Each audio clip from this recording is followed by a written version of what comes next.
All right. Todd, will you turn that mic on in front of you? Nope. Yeah, thank you.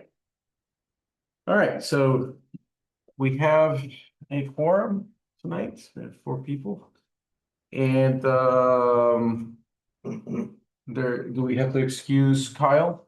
Kyle has given his resignation, so his commission was through the end of July. And so we needed to re-swear him back in, but he said he's got several things he's working on and he unfortunately cannot continue and he apologizes. That's cool, but we just don't need to excuse him. No, because he's resigned, so we are working on getting someone else in. So yeah, Okay. no need to excuse. No need to excuse. Okay. Well, sorry to see Kyle go. And let's see. Are there any other business items to add to the agenda tonight? So I have 2 notes on the agenda before going forward to but these are like, I don't know if these are that important. So we have in item 8A, you should read Shoreline Master Program, not plan. Is that right? Todd, I'll leave that to you. Yep, that's Okay. correct. And then It's referred to as both generally, but technically it is the Shoreline Master Program. should we We have to do the consent agenda. Yes, first. Okay. Yes, we gotta get a motion for the consent agenda for minutes and business licenses. And so can I get a motion to approve the consent agenda? I will make a motion, we approve the consent agenda. Can I get a second? Second. Questions on business licenses? Motion carries, I guess. Can I get all in favor, say aye? Aye. Okay, so I had 2 corrections for that. That one was that, and then the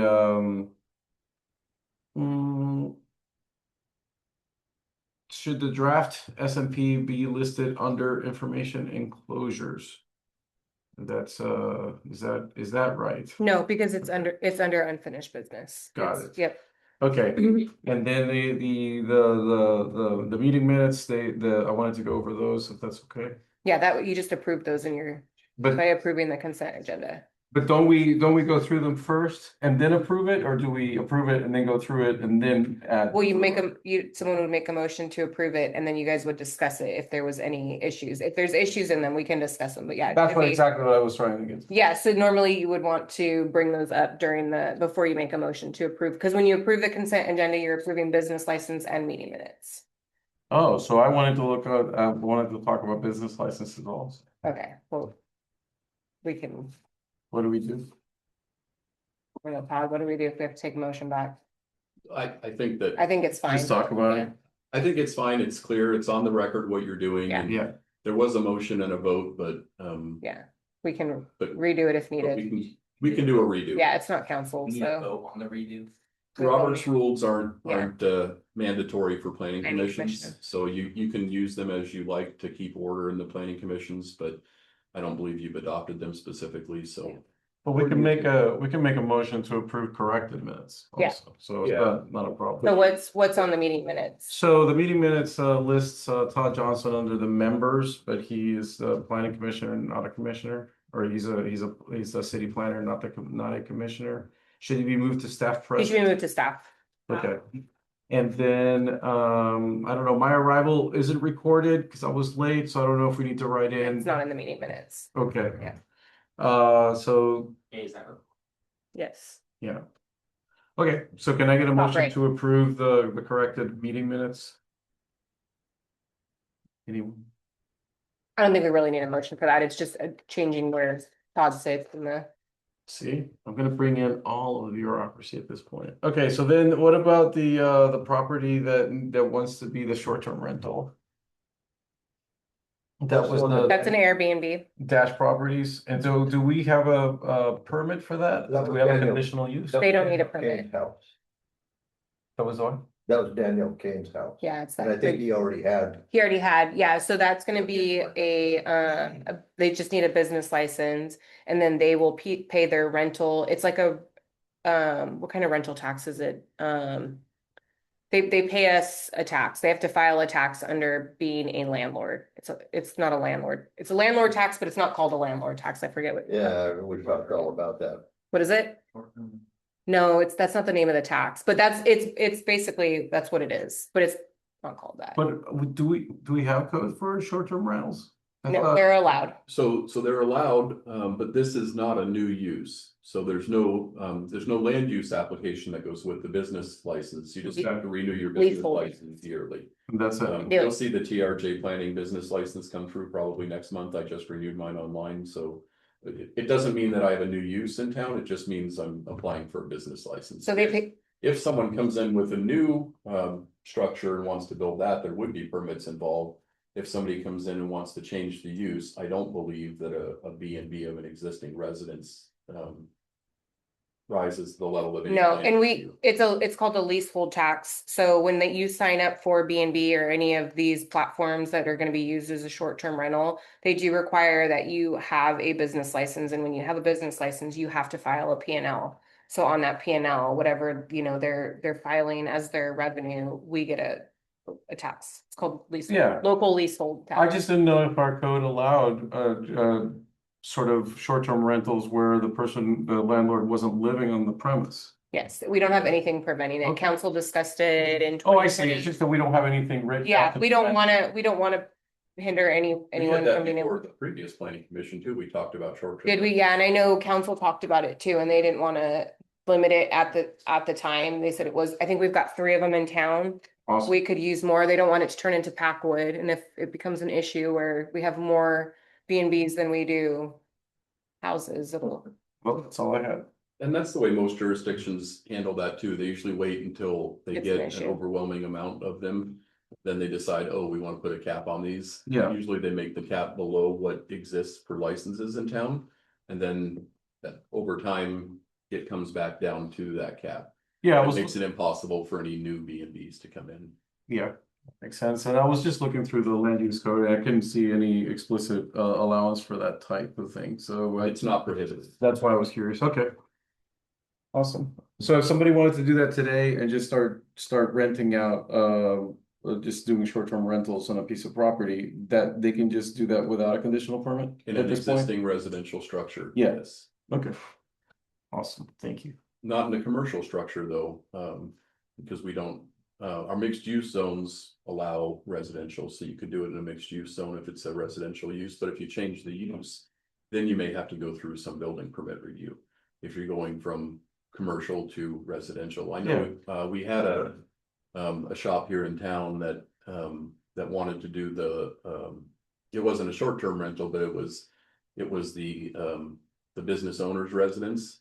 And in that case, it wasn't clear that if it was established residential use, so I think, Rachel, you might have put that one through a building permit to make sure that they had everything requirements and everything else for the residential. Yeah, it's the old Bonanza barbecue. Of the Bushman. commercial structure. Yeah.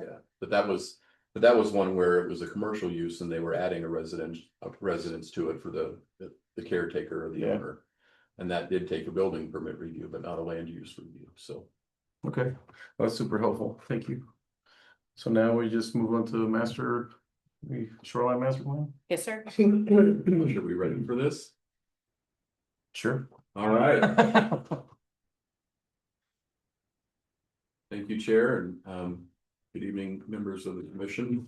We made it through section 9 of the staff report, but the piece that's attached to the agenda is actually the SMP, and that's been updated through the June planning commission meeting. I haven't gone back and made July's edits for the but we made it through section 9 of the staff report, and we were, I think I did a check-in with you all to see if you were comfortable working through the staff report in parallel, instead of diving into the details of the actual written SMP, and it seemed like everybody was favorable to that, so we'll continue. Section 10.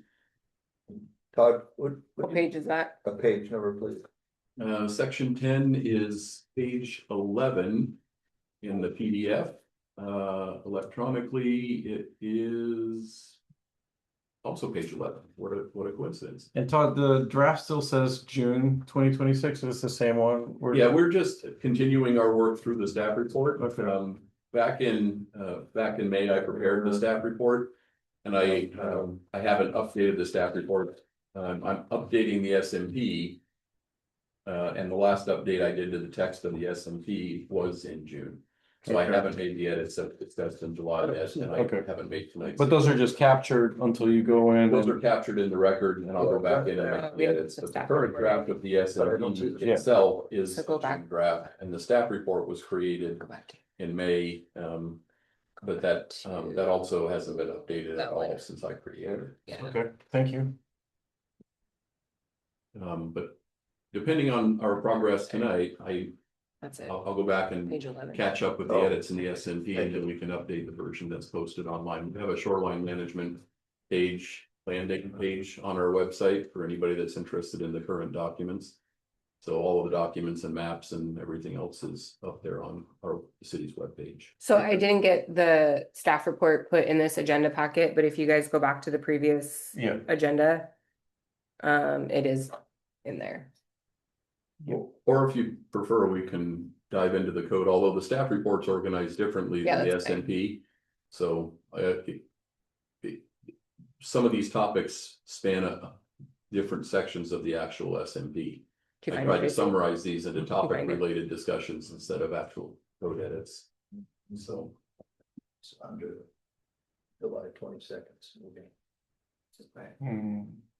So we're gonna cover I had a comment, I guess, about the buffers, but I don't know, so, because they're the appendix listed differently than the table. So I guess my question is, I think we talked about this last time, so should I wait for the revised version to make sure that those edits are in, or how do I look at that? section 10, the wetlands and buffers, is our beginning point for tonight. So certainly if you've noticed some inconsistency, we should talk about that now. This is I don't need to go through the staff report in detail. We can jump right into the topics if you have specific ones, and we can address those. The one thing I was looking at was the 50-foot buffer versus table 2. And it says that we agreed that we were going to preserve the 50-foot buffer of the cowlets, but then the appendix 1 says generally 50 feet. And then on the table 2 sets the ordinary high water mark setback to like if a lot, I guess, is the width is 80 or 99, it's 100 feet for 100 foot and wider. So the buffer kind of seems to bounce around a little depending on things. So I don't know if we need to standardize that language of what the buffer is actually going to be. So the controlling language will be in the actual SMP. Okay. So the staff report summarizes that. Let me see if I can get to that real quick here. That's all the way back in the appendix too, isn't it? Yeah, it is.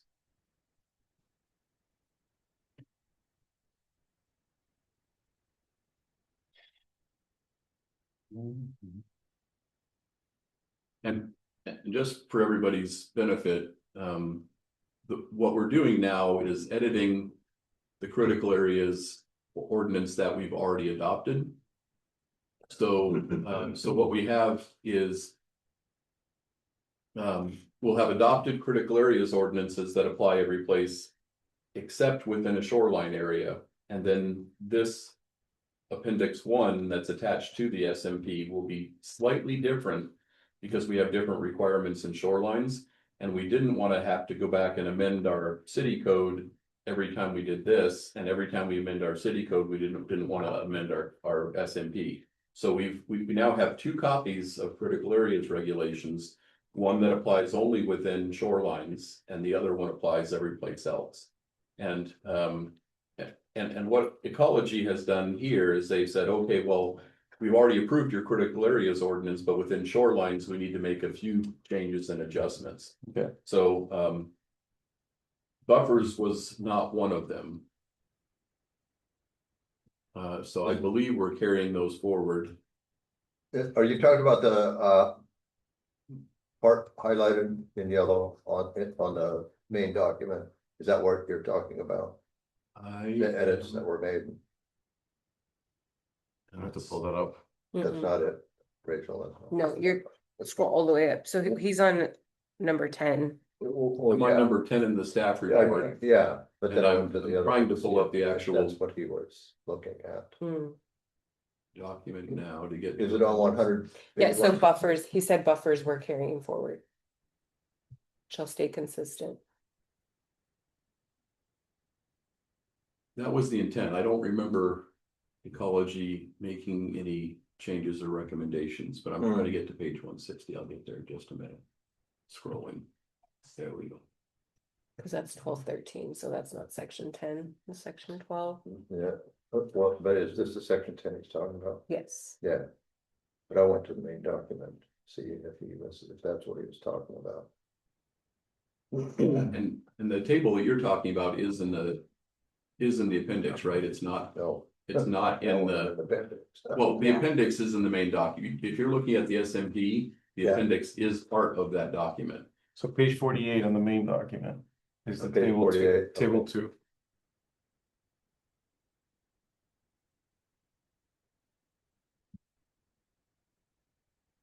I tell you, overachiever, I'm underachieving. That's okay. Join the underachievers club. Oh, and you're on page 48, you said. Well, I was looking at table 2 on page 48, and I think this is the table where it tells us that the residential can end up essentially equaling about 100 feet if the width of the lot is 100 feet or wider. So the setback, even though we said it was 50, now changes based on the width of the lot. And so I guess the question is, if somebody reads this and makes their application and starts making all their plans based on that 50, they get to this part and suddenly we have to say, well, that's not allowed. So I think that will create a lot of problems for the public, I guess, in understanding what the law is. So it'd be kind of, I don't know, just make it super clear for people to know what it is. Well, and Can we just make it 50 straight up? Well, that's what I don't know what I don't know what cascades from that based on what, It just seems awfully weird ecology that it would said. be 50 for one, a certain width and 100 for one wider. That just doesn't make common sense. so we have two different buffer types here, Yeah. so let me just, Sure. I'm still trying to get to.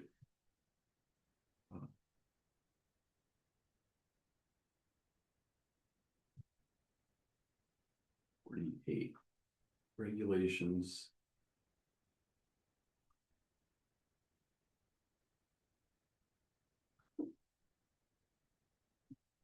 So the two items I guess that I'm referring to are page 48, table 2, at the bottom footer explains how it applies to the width of the lot, and then appendix 1 says the words, the buffer is generally 50 feet.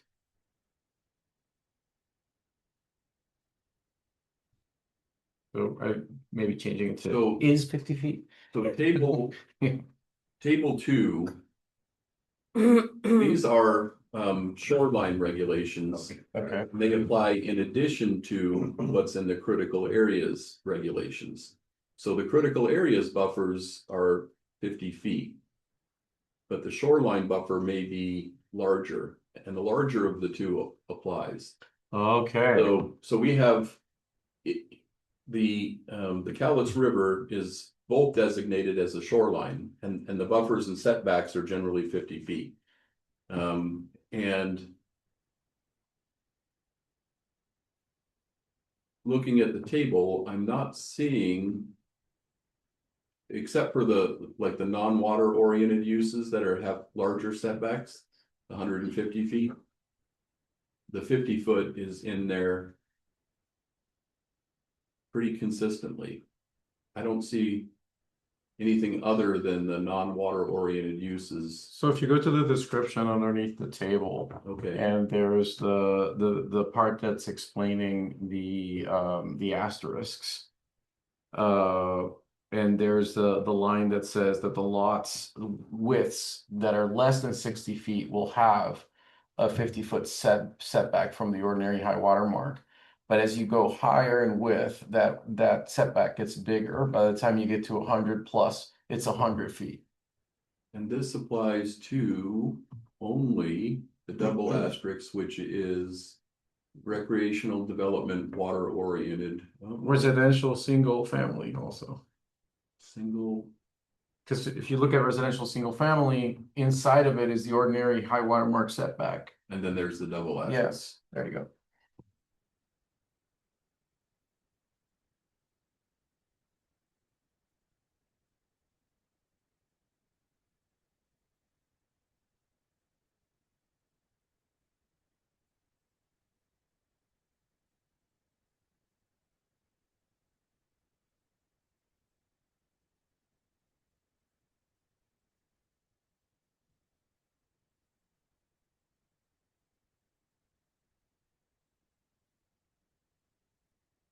So those are from your existing plan, but your lot width's less than 6. I'm trying to think about what that, so the wider your lot is, the bigger your setback from the river is. And that doesn't seem to make any sense. So I can make a note to check and see if, I don't believe that that's a requirement. I think we could just apply the 50-foot as you were suggesting. It would make sense. I don't- Why create confusion? I don't see why a wider lot necessitates the need for a larger setback. A shallower lot, if you were talking about how deep the lot was from the water, Mhm. I could see reducing the setback. If you only had a 50-foot deep lot, then you could maybe encroach into the setback. Or if you had a deeper lot that was undeveloped in the back, then maybe then you could leave more of it undeveloped. But the width, the way it's written, I don't believe that gets us anything from an ecological standpoint. It doesn't, the width is irrelevant as far as as a matter of fact, a wider lot would have less shoreline impact by building a residence than a narrower lot. If you had a series of lots, then you could put a residence on each. And if they were narrow lots, then you'd have more residences within that setback. Whereas if you have wider lots, you're really preserving areas to both sides of the residence anyway, so. I will look more at that, and I'll see. Make myself a note right here. To check that standard. That's a good catch. I don't know why that was in there previously, and because we weren't changing it and ecology wasn't. It does look like somebody made edits to that. 20 was 70. Added 50, 20 was 70, So 40 that, with 90. So it looks like before we did have something that got closer to the water instead of further back. So, and it looks like ecology maybe did suggest that. So I'll reach out to Heather and see why she suggested that and if some requirement to do that. mhm. I'll add myself a note. And then I just wanted to make sure that we made sure that that was consistent with the note on 118. On number 9, when you get a chance.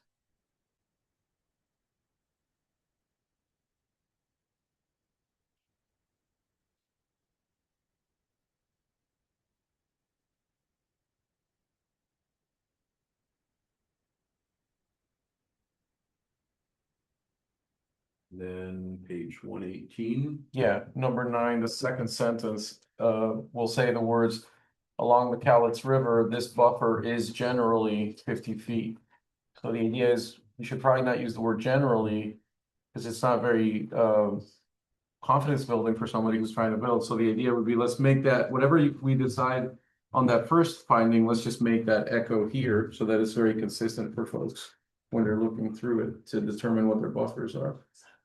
Isn't it generally though, because what if there's a wetland next to the shoreline, that would affect their setback, wouldn't it? But that was just calculated into your permit stuff, so if you say this is my setback, you still have to go do all the permitting requirements. I'll find out if there's a wetland there.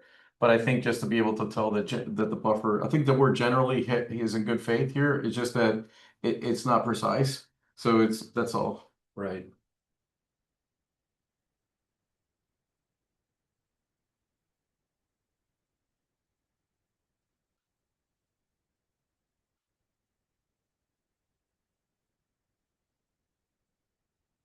And it could be that those two are inconsistent because this again is talking about a different type of buffer. So where shorelines may allow some things to happen, Yeah, the wetlands in critical areas shouldn't, but because the only regulated shoreline we have is the Cowlitz River, making sure that they're consistent.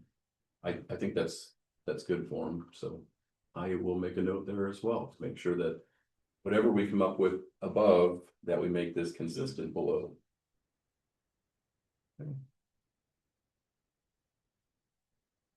And it could be that shorelines may apply differently than critical areas and other pieces too, because the shorelines apply to the streams that contribute to the Cowlitz River. As long as they're within a certain distance, as well as wetlands and other things too.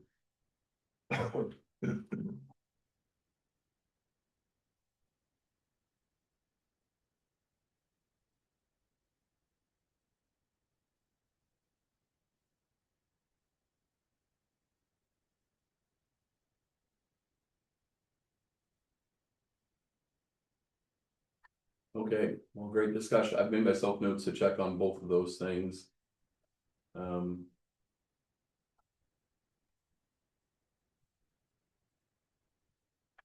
so I passed this through a lot of AI stuff also, but so I have more notes, but I don't know. Okay, Unless anybody would like to. are these related to wetlands and buffer provisions? Yeah, so there was the, yes. So specifically here, there's the idea of the map that's missing on 116. Page 116. I think so. It's Oh. 116.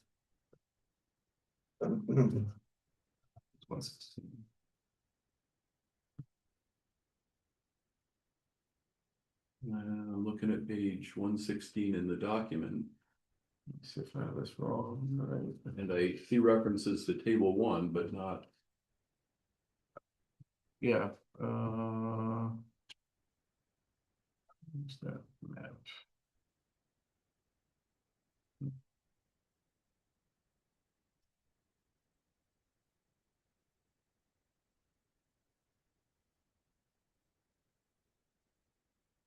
The 115 begins mitigation sequencing, section 2006. And then 2008 is stricken. So in the right before the appendix, there is the Toledo shoreline environment designations. Is that, am I reading that wrong? That it's supposed, the map is supposed to be in 116? I'm in, oh, I guess I'm right at the start of the thing. Let me see, in the list under the list of maps on page 11. Yes. Oh, okay, so the map isn't included in the draft that you have now. We have the Right. map up on the website. But that will be In a included. GIS capacity, yeah, when we produce the final document, we'll include the shorelines map in there. Okay, awesome. It'll be part of the SMP in a printed version or a PDF. It'll be part of the PDF that is the SMP, so that'll get added.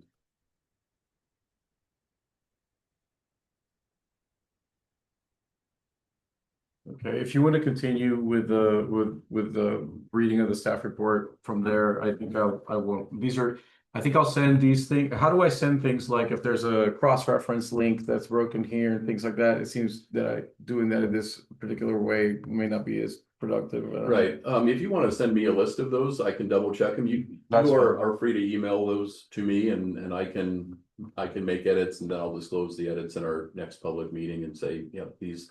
But there are, in the Word document that's there now, this thing was in a PDF format and Right. it got converted into a Word document.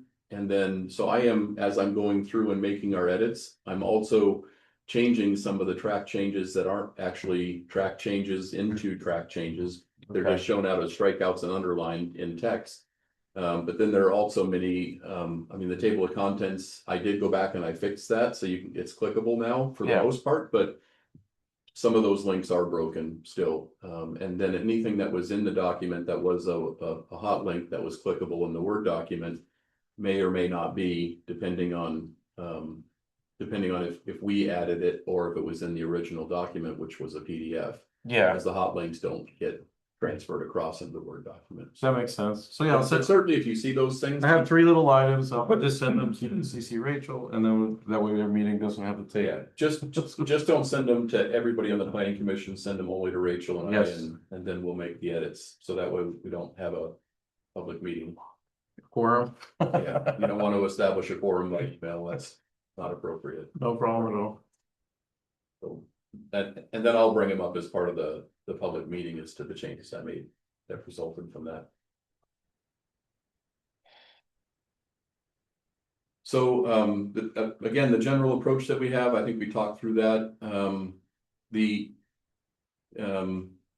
The changes that are made are related to the requirements of shorelines. We already have no net loss standards in our adopted LDC wetland provisions.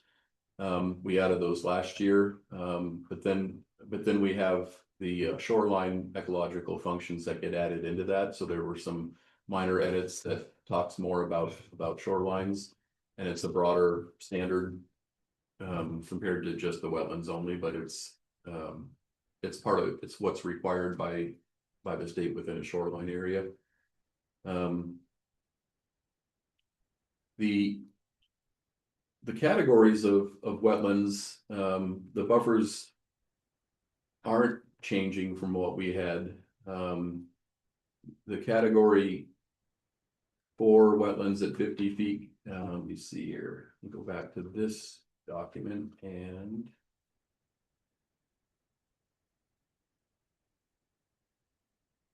so the buffer types, if you're looking at the text document,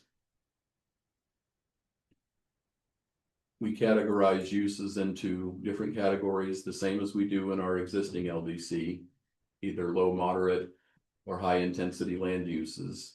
And then we have the required buffers in tables 2 and 3. And those tables generally aren't changed from what was the buffers required to protect habitat functions and water quality functions. And the buffer reductions, those are largely the same as what they were in the LDC. So we haven't really increased those at all.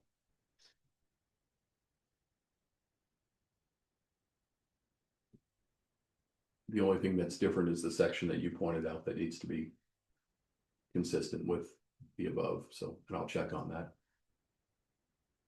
And these apply to wetlands that are associated with the shoreline.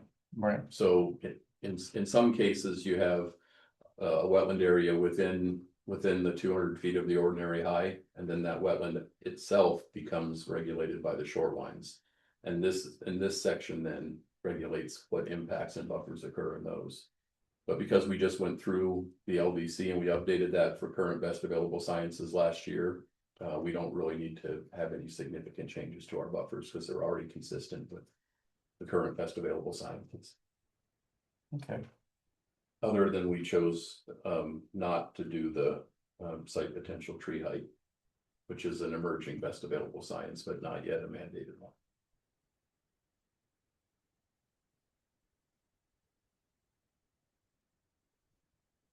Some of the other things, tree clearing and vegetation standards, those are more restricted by the shorelines in addition to habitat and water quality protection. So both of those standards, the standards for changing those is modified to address shorelines, but again, the buffers remain the same. So you have additional standards to protect the ecological function of the shoreline in addition to the wetlands and habitat functions that they prepare. Trying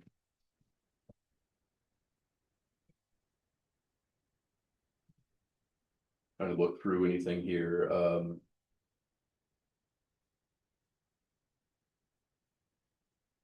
Yeah, so I just the bullets in the discussion points that we have down below, most significant changes from the adopted are adding in the shoreline no net loss overlay.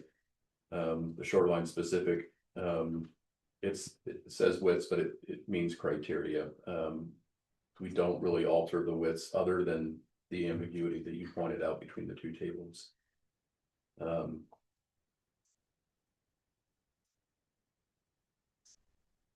And then, yeah, the functionally isolated wetland buffer provisions that we have in the adopted LDC are also carried forward. So that's not really a change. So if there aren't any other questions on wetlands, habitat buffers within shorelines, we can move on to floodplain hazards, shoreline stabilization, section 11.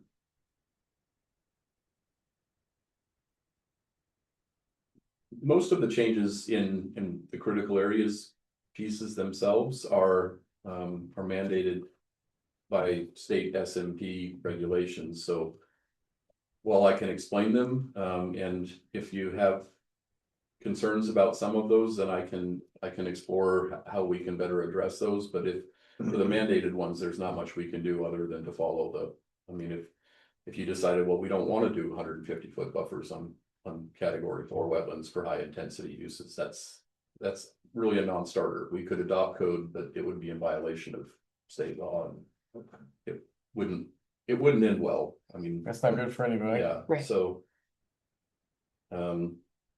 within the flood hazards, similarly here, all of these are similar standards or the same standards that we adopted previously, and the only additions within the SMP version of our plan are the addition of the words, the shoreline preservation and conservation.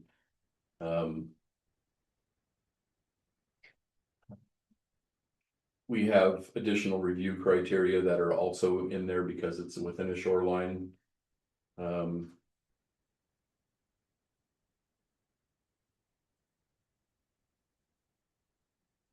For subdivisions within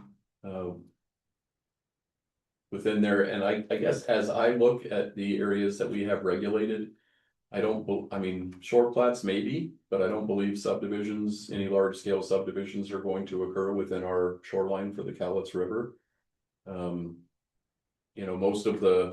I think most of the development down there, even as we increase in density, I don't think you're gonna see that many more lots occur within our shoreline.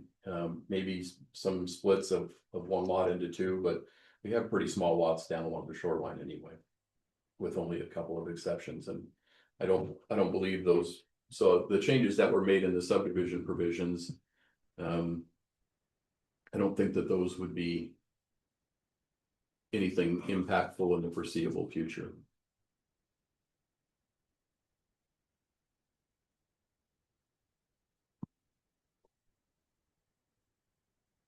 And again, here the changes mainly added in the wording for the for the floodplain within the shoreline regulations, primarily address the public access review and the shoreline standards and other pieces of shorelines that now get included in with the floodplain regulations. So the general question I have for this section is, do you all agree with carrying forward the flood damage prevention from our adopted LDC into Appendix 1 and the shoreline specific clarification that within floodplains that we also need to address shoreline jurisdictional requirements, and those are all requirements of state law, so there's discussion but not a lot of flexibility in interject.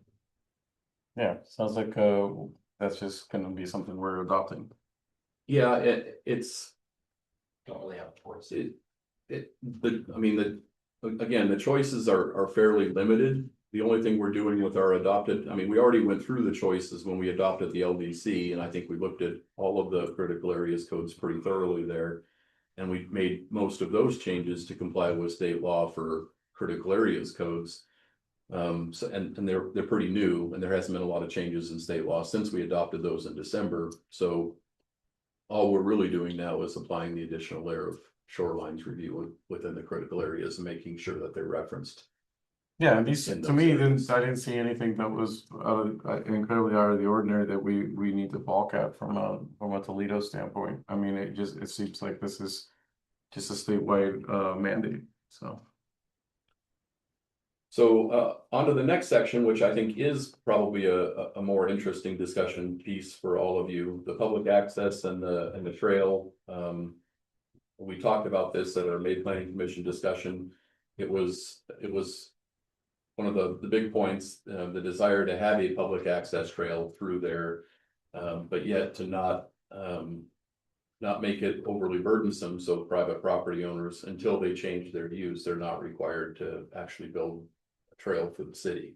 So that is the way it's recognized in the SMP.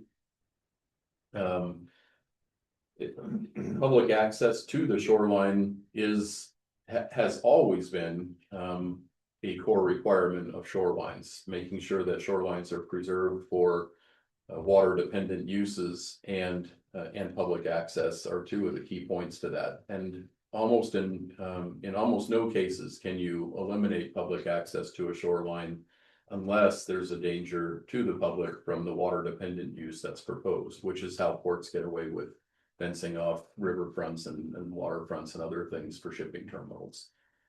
Because of the needs for security and the dangers to the public that are walking through the industrial area. That's just not an appropriate mix. So in those cases, they still have to provide public access. They just don't have to do it along the shoreline. So somebody in the shoreline jurisdiction, say somebody along First Street, needs to allow public access to the river. On the river shoreline, not through their property. Yeah, though. not through their. So this is a development regulation, and this is the discussion point that we focused on in May when we were introducing the topic. So this code won't force an existing property owner to open up the 200-foot shoreline and let people walk through it. Okay. If they come in for a redevelopment, if they're gonna expand the house, or if they're gonna and I think I've categorized the things that change that trigger the need here in the staff report. Okay. But they're not just automatically required to provide access. If they come in for any permit that alters the use of their property and they seek a city permit, they're in the shorelines area, they're gonna go through a shorelines review, and then they're gonna be required to provide their section of the access. So you'll get these things established over time. And then if you have the majority of the properties that develop with a few intervening ones that do not, then the city may see it in their best interest to go and negotiate with those property owners to acquire that outside of a development action, and then to build the rest of the waterfront. They may not too. I mean, they may just be satisfied with, okay, these developments went through shorelines. If one parcel goes through, then they'll have to provide public access to there. So they won't be able to count on the neighboring properties providing that link, so they'll have to provide it down through the property and to the shoreline.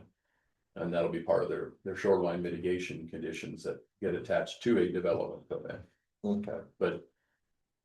But starting the day after you adopt this, people can't just go down there and start walking on private property. Okay, well, that's good. This does not accomplish that. No. I don't think many people here are gonna wanna give access to their shoreline. I don't think so. But they'll have I just to won't provide it build. and come in for a development permit. Yeah, I think. Shorelines this will require them to provide it as part of a Does the redevelopment. city have specifications on what they determine to be a trail that would be required? There is a trail in our comp plan. We do have a concept. I think Yeah. it's like a 8 or a 10-foot wide paved Yeah, it's in our, hard Well, surface fine. trail. Well, wouldn't paving be a problem because of a petroleum product being that close to the river? Well, that's something that will hard tackle. surface. I said paved, but Yeah, I think of concrete as paving, and there's. again, I think it'll be a long time before people give up. I think Fair they'd rather not build or add on to their house than, Yeah. so I think that's down the road a little Yeah, bit. well, but the key point here is it's required when they redevelop. Correct. It's not required of them the day that this gets adopted by council. It doesn't change their requirement to provide access. Right. Only through a redevelopment or development application. So, and down here, the requirements to distinguish between existing residential use with no development, no trail required. So no additional public access. Normal maintenance or repair, no trailer public access required. Residential expansion possible depending on the scale. Subdivision, definitely trail required or short plat. Boundary line adjustment, no trail required or public access required. Commercial redevelopment, again, if you have a commercial use that's down there and they're redeveloping into a different commercial use, it depends on the scale. Public projects, if the city does a project down along the waterfront, it's highly likely that a trail is going to be required, but again, it just depends on the scale. So a new commercial development would absolutely require public access in the trail, and then the new water-oriented development of any kind also would be a trail required. So if there are any questions about that, I want to just be clear that this doesn't change things just because it doesn't change the existing access just because you adopt it. It only changes when they change the use of their property. So I have just thinking out loud in the future, you're saying hard permeable surface. What if it gets eroded over time? Who's responsible for it at that point? It'll be a public access trail and the city will take ownership of it. So I wanted to just point the idea that when we're talking about the trails, what is it? Regulation H points to subsection K, but there is no subsection K. So there's really doesn't hold anything. What's going to hold is the 50-foot buffer. Right, so did that get copy pasted out somewhere? if it's a broken reference, then that's one of the things you can send me, but I'd like on page 58, bullet H under I think these are the regulations. So page 58, and then on top of utilities, there's a section H or line H. yep. It says that's the line that says that. Oh, You see, and then it says the provisions of subsection K. Subsection K doesn't exist anywhere, so there's nothing really that even specifies this. And then the buffer is like perpendicular to the river, right? We need something in parallel with the river mhm. in this case. So But the you public access, so this is G is where it talks about parallel to shorelines.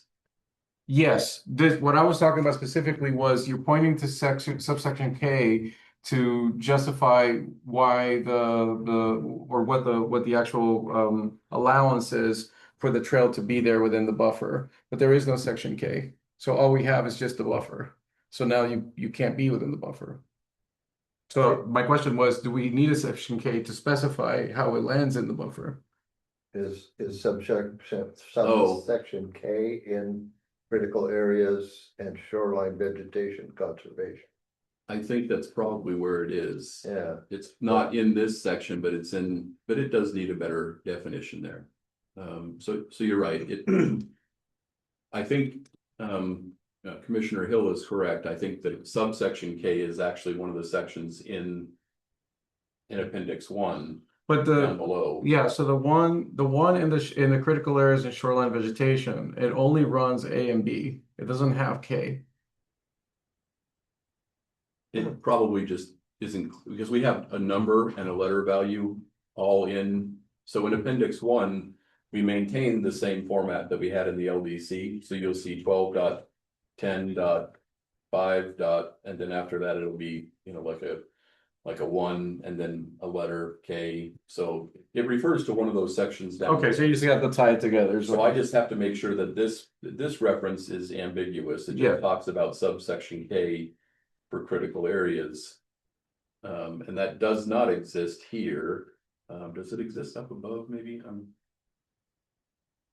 Let's see, So transportation. one of the things this analysis told me was that the wetland buffer was well described for the parallel requirement, and we should probably adopt the same language to describe the parallel requirement for the trail along the buffer. I had a thought about that too. What if the concrete permanent surface go against those buffers? I mean, I It know, does.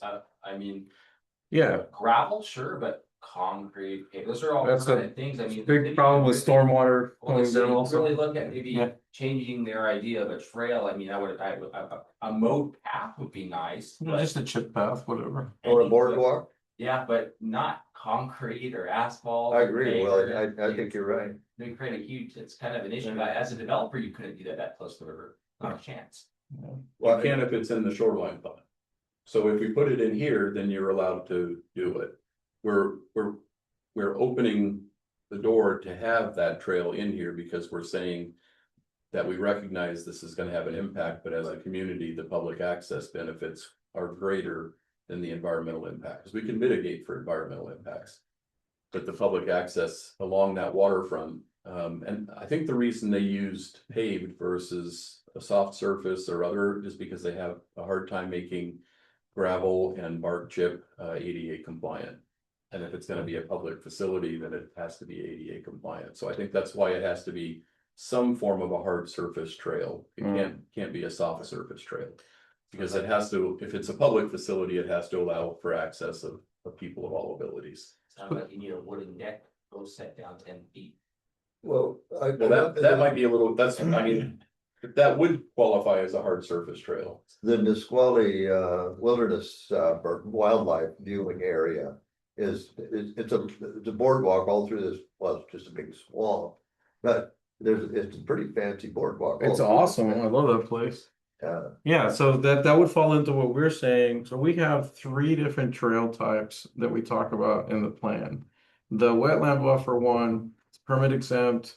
It says it can be in the outer 25% of the buffer, permeable surface, less than 8 foot wide, raised boardwalk on untreated pilings. That's kind of like what you're seeing in the Nisqually. So that makes sense. Yeah, That's the wetland buffer one. Mhm. Then there's the riparian management zone, and that's wood chip trails in the outer 50% of the buffer. Impervious surfaces keep 100 feet away from that. We don't have anything for the shoreline critical. So the idea is we have 3 different trail standards for these things. So is there a way to, well, first of all, let's define one for the shoreline so that we have a similar language that is bounded for folks. And the idea of having something more like the wetlands buffer seems to make more sense. So the ones in the wetlands buffers provide different options, and those are carryovers from the LDC. Yeah. So within wetlands throughout the city, you can do those, and they're in our shorelines because we copied and pasted everything from the LDC into there. So you're still allowed to do those types of trails within wetland and habitat buffers as they're regulated by there. But along the waterfront specifically, as a community, it was decided that we want a hard surface trail, and maybe that was because when we were going through the comp plan, we had a slightly different makeup of the planning commission too. So, well, we also were thinking of this a long-term dream of this commercial district where the fire station is and all that, and it's just all on the river. But we also thought about the notion that we don't want cars on that side, that we wanted everything on this side. So I think the idea of having something that's more compliant, that won't create any environmental issues, especially structurally environmental issues, if we put all these permeable surfaces and all, there's going to set up a lot of erosion concerns and stuff like that are way above my pay grade. My whole point in this is that we haven't defined the standard for the shoreline critical area buffer, but we've defined for the other 2. So in this particular plan that we're putting together, we should address it. That's kind of all I'm getting at. Like it should be written down, what is it that we allow in that area that we're suggesting? Because there's nothing in the plan that says, like it does for the wetland buffer, you can have the untreated pilings less than 8 feet, that sort of thing. We don't have that for parallel trails. So the same would apply. So you can have all of those things in here. But we do have a standard, let me see if I can find, let me finish making my note on section K here, and then I'll let's see.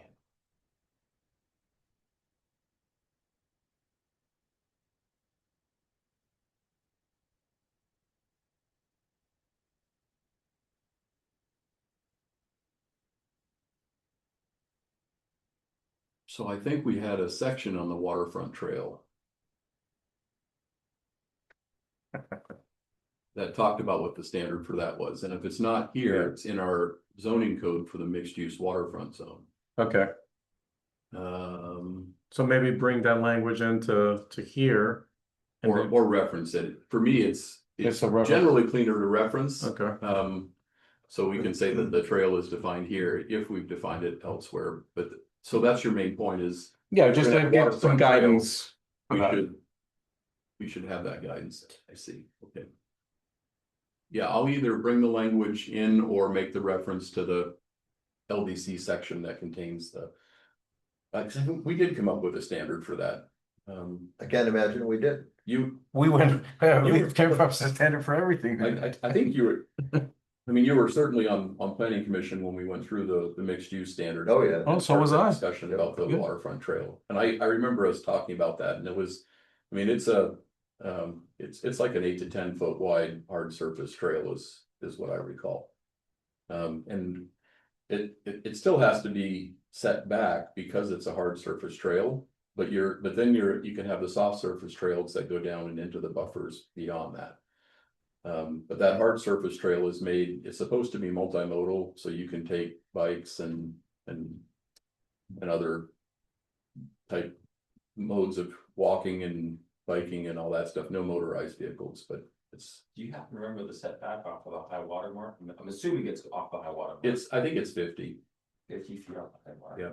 Generally, but then you can have, Generally. but then you can have things like those platforms that are the elevated walkways and the boardwalks and things that go further. So if you transition this, it could actually dip into the 50 feet closer, but then it would have to change from a hard surface trail to something like probably an elevated boardwalk. yeah, I mean, at a certain point, just a nature trail will stop being ADA compliant depending on how rough Well, it and gets. there are some instances where that's It's allowed. fine, yeah. Obviously, they have hiking trails and other things that are not ADA If compliant. I was king of the world, king of the city, Hmm. I would just put an elevated wood structure that way. If the river goes up, the river goes down, whatever. You can still use it. You get a little closer, get out of people's back porches. That's just me though. We'll leave that. I mean, I'm agree. I like the Nisqually vision that you're having, and to me, that all makes sense. Those things, if the river comes and takes it all away, can you just put them back? So during flood events, you have two things. You have the erosion force of the river that pushes things away. Yeah. And then you also have things that come down the river. So a hard surface concrete path is more likely to be able to be salvaged after that than something that is elevated and has a wood structure. Oh, So I was thinking about that. I was thinking about the Although a concrete structure can erode away too. yeah, well, the impermeable structure, what happens in a big rain event is it concentrates the water flow in specific channels as opposed to letting it absorb evenly. So you could run into a situation where you're getting these grooves on the hillside and bad things could happen at that point. Very true. Fixing undermined concrete is a somewhat tricky task. Then you guys have to pump it with foam and stuff. Well, no, it's just you gotta get compaction under it, and usually when you get compaction, it's from up above, but it's hard to get compaction on something when there's a piece of concrete there, and you just. I mean, foam, whatever, it's just. Wood, elevated wood would be so much easier to maintain, cause the height can change. And Yeah. the likelihood of the water ever getting that high is so unlikely. It's just an event that's something, maybe a tree gets stuck in it and the water goes down and you get to fish the tree out. But trying to fix that concrete, Thank you. no, thank you. Yes, I sense the trauma. I see what's You're gonna happening. end up repouring sidewalks and paying some contractor prevailing wage. Thank you, Doug. All right. Got a couple of extra, I just printed out the use table, so we're gonna talk a little bit about that. I didn't know that we'd all have something open, so. Well. So the use table that I printed this out because this has a couple of changes, and this moves us on to section 13 of the staff report. There are a couple of changes that are being made here, and you can see those in the strikeouts and the underlines.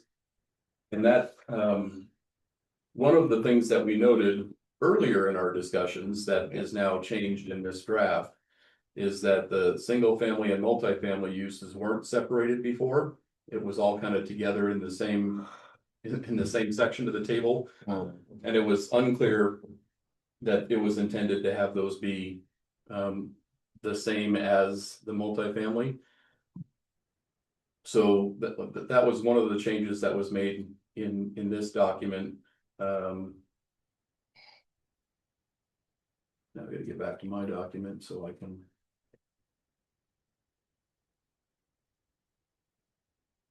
And then I think the other change that was made in the. Was that it? No, I thought there was another change in there too. Just adding in the multifamily to make sure that it was clearly its own separate line item within residential. For multifamily.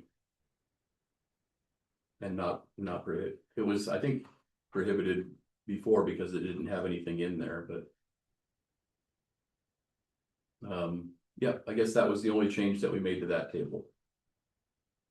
And then the dimensional table, which is the next one, I didn't print that out because I didn't think there were changes to it. But I will investigate the footnotes in that table as we discussed earlier in this meeting.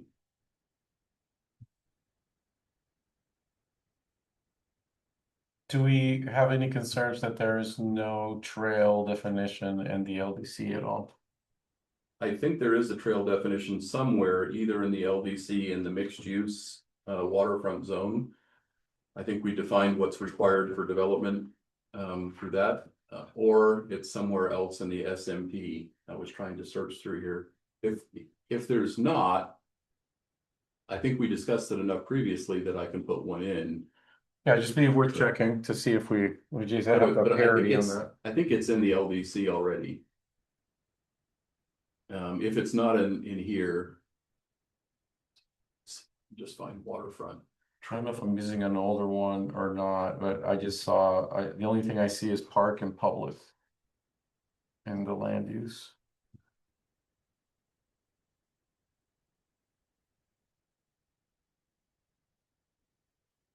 Let me pull up copies of the LDC that we just adopted. Make sure I have that.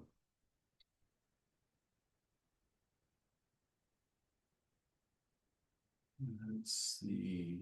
We don't have to obviously make any recommendations tonight or anything. So we still, how many meetings do we have left to go through the remainder? Well, I'm always hopeful that we'll get through the staff report and then I'll bring back the SMP with the edits that I've made and that you've made. And we can talk about the things in our conversations that I'm not able to address here. I'll bring those back and we can talk through them then. Okay. And then after you're comfortable with the SMP draft itself, I mean, now we're working out of the staff report so that you can steer me and give me direction. But once I come back with the draft of that, then the month following should be our hearing on this. And it'll be a joint public hearing with ecology because we've elected to go through the joint adoption process. So we'll follow ecology standards for our public hearing on it when we do that at planning commission. So I would say probably not next month, but the month after, I would hope we could get to a public hearing. Hopeful that we can get through the staff report tonight. But if not, it just pushes everything out another month. This is a catch-up thing. We were supposed to have done this already during our 2022. previous update. So Yeah. we're not, I mean, we're really late to the game to get this done, but we're not under any pressure from the state to get it done either, because they understand we're working on it, trying to. Don't we have a January deadline though? What was she saying the other day? Something about we had to get it in by January, I thought. What I'm hearing is we have a few months. No, I'm just joking. Please go ahead. That's correct, right? Well, It was. I don't think it has to, she said if it's not done by January or February, then they have some new state regs that are changing that will become effective at the beginning of the year. Yeah. So I hear January and So it's if- done. So it sounds like a deadline to me. Yeah. So they are actually, they can see changes coming or they've been adopted and they'll be effective at the beginning of the year that will even change the SMP more. So what she was saying is if you don't have yours adopted, then you'll also have to address these changes that were recently passed by the state. How many sections do we have left to go through? Well, we're on section, I mean, I feel like we're getting close here. I think it's 18 is the last one. 18, it's page 18 is the last page, isn't it? So What's the last where are item? The last item is 18 and we're on 11. 18 is next steps, Are in we at fact. 13? we're on 13 now. Oh, wow, that is fast. Yeah. A question about 13. What is C squared /P3? what does that mean? And here's what those mean, but Yep. does that So- mean 1 and 2 or 1, 2, or 3 is applied to So, that? so in there, C2, so 2 is this footnote Okay, and C is this, so it's conditional. And requires a shoreline conditional use permit.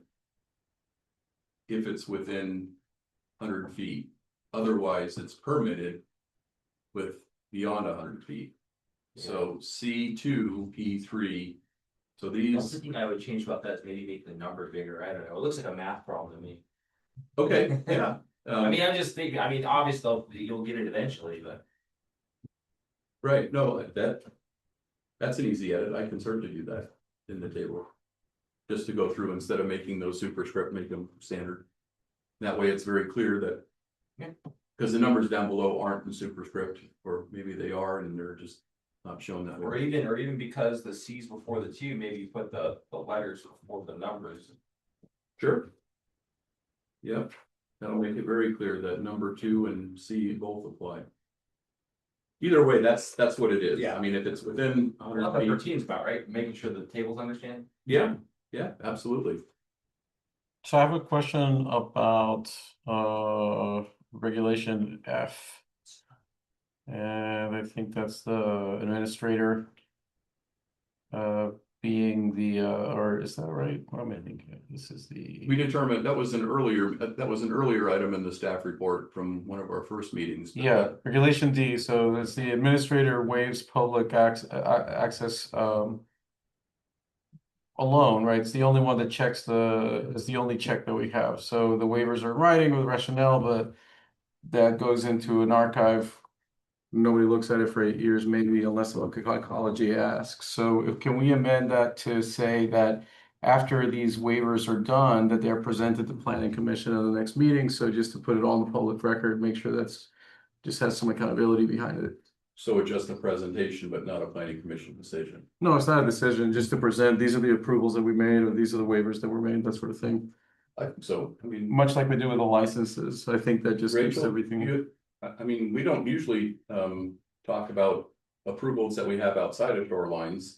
You don't talk about, oh, this last month I approved these 7 building permits and these. We don't ever bring a list of that stuff to planning commission, but for shoreline specific decisions that are issued.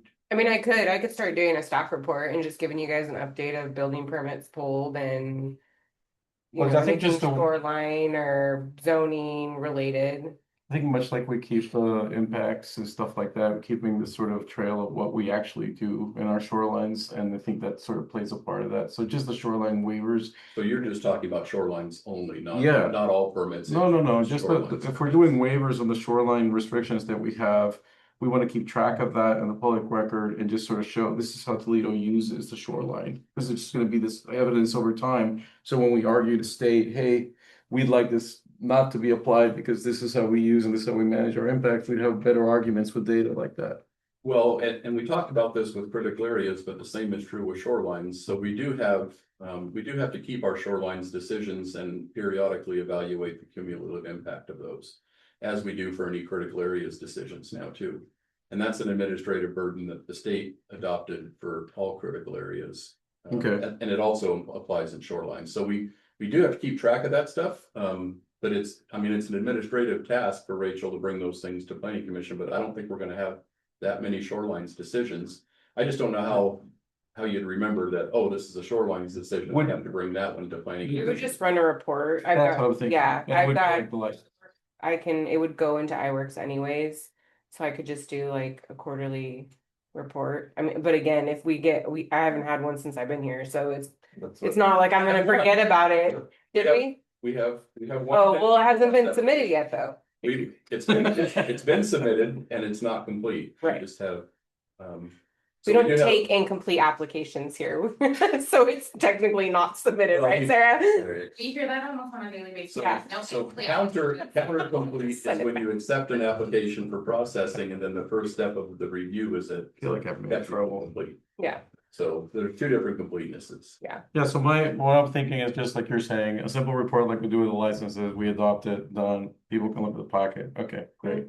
It's informational only though, it's not an approval. No, the approval lies where it You don't lies. have every approval to go for No. shorelines to come before planning. No, it's just the shoreline thing itself, just so that we have this sort of record for what was being done and that more people looked at it. It just, I think, helps with the image of fairness that everybody wants to see when they're looking at the. Yeah, So. I mean, I think the ones that are administrative only and shorelines is pretty much the interpretive things. The ones that say, okay, well, so-and-so came in and I interpreted that to not be. Yeah, these are rare regulated cases. activity in the so- shoreline. I mean, you may have another one now too with that thing that came up at council about the tree. If that's actually in a regulated shoreline, then that would be something that would be a shoreline administrator decision. Yeah, I looked at this and it's not regulated. It's exempt from shoreline review because of these things, even though it's within the shoreline area. Yeah, and 20, you know, Those are the types. 20 of years from now, decisions. somebody else is sitting in that position and a large developer wants to build, 40 things across the Cowlitz and that waiver goes off and it's not looked at for another 8 years. That wouldn't be waived. Oh, really? Yeah. But there's no discretion, there's no instrument to make that not. The Not be shoreline waived. permits required, Yes.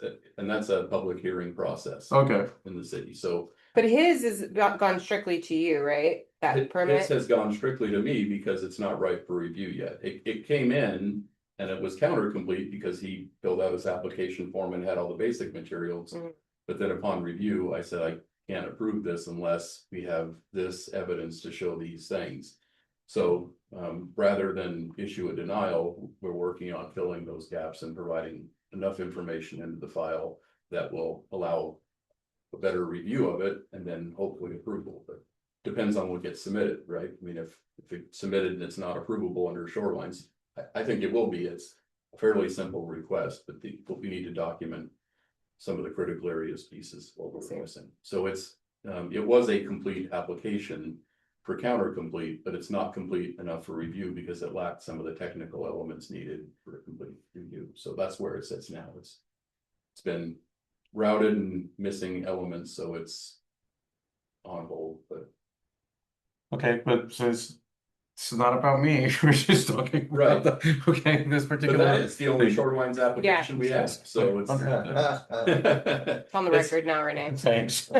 It's super on the record. Okay. It was on the record last meeting too, we talked about. Okay, so that's all I'm thinking about is as the waivers come along, we want to have them sort of just adopted and be part of the record of the plan commission and things that are going on in the shoreline. If and I would actually like to put that to a vote if anybody to see what the commissioners think. So do you guys agree with that idea or not agree with that idea? About, keeping a report. And just having the waivers be read out, much like not read out, but submitted as a report, just like we have the licenses. These are the waivers that were done this month. So the licenses, you're actually approving those. You've been delegated the authority. I was to- just talking about the format of it, meaning just a simple page report that we adopt as opposed to a But the formal reason. approval authority for shorelines has to be clear. If you want planning commission to be the approval authority for waivers, we can do that. We can put that in the code and make that a requirement. Right now, the administrator has limited discretion in very rare cases to make interpretations of code and to apply it, and that's it. And that the administrative decision for the one shorelines application we have is this a regulated activity? And in that case, it was determined that yes, this is a regulated activity. So that was an administrative decision that was issued. Yeah, It wasn't all a waiver, it was all the waiver opposite. authority sits with the administrator, all of it. No, under the permits, the only waiver authority that the administrator has is in very limited cases where the activity doesn't trigger the need for a full shorelines review, they can waive the access requirements and some of the other things, but it's only in those small cases. If somebody comes in for a redevelopment of a piece, Mhm, then that's gonna go to a public process. mhm. Because shorelines requires it. And then, I think you all are the approval body for shorelines permits. I think you're the approval body, because I think we changed that from Okay, council then, being the approval, so you don't make a recommendation to council, I think you just approve. so I think we all agreed when we brought this up that was fine, that would be, that the administrator would be the approver of the waivers. So I think that's not what I'm talking about. When I say this, I'm just talking about the presentation of the waivers that were made. Yes. in the so- report. So I think what you're That's asking is, it. but I just want to be clear Yeah. that those will. I just want to be clear on what you're asking. If you're asking for those to come before planning commission, like business licenses, you're actually approving business licenses. If you withhold your approval on one of those, then it doesn't get approved. Yes, and so my language should be more precise. So I just meant in a report in the same format as the business license. So a the piece list of of paper, those for information Exactly. purposes to be presented at planning commission. just for disclosure purposes. So the authority remains as it's written. As with it the is written. With the administrator. Yep. But you just want a list of those presented for informational items. Yeah, so just the things that went on this month, these are there, and we just adopt them into the public record. They're in the packet, and then that's it. And only for shorelines related things. Waivers, yeah. I can put that, I mean, we'll put that in the code. But if it's not something that, you know, if people think that that's too unnecessary, or I would like to hear that. I mean, I don't want to make, I wouldn't mind seeing that. yeah, As long as it's not too much a burden on Rachel. It sounds like you can just generate a report from your, whatever you said that was, iWorks. Fireworks, yeah. That you can just generate the report right there. Okay. Yeah, I wouldn't mind seeing that, just sort of mentally keep track of what's going on. that's what I'm thinking. So whoever's sitting here, okay, kind of know what's happening and who's building what, other things come in, just better informed for everything. Okay. And it minimizes the onus on Rachel having, what happened this week? And everybody, it's on the record, read it, you know. So I don't know. So if that's okay with you guys, I think, Todd, we can take that guidance and just sort of add that in there. Yeah, I will do that. I think that's pretty clear and easy enough added. Were there any questions or other changes about the use table that we had? And then the dimensional standards, I made a note to go and check on that inconsistency between the two sections. And if you guys didn't follow our little conversation, also, all I suggested to change on the table was on the bottom where it says 1, 2, 3 PCX, put the numbered items below the lettered items. And then in the actual table, you'll see it says like C2, P3, where it looks like squared and cubed to me, just make the letters bigger. And then as you read down, the first letter is the first thing defined, and then the number is second, and that's the second thing defined. That is the only changes I was suggesting. I can incorporate those. That makes sense. Yeah.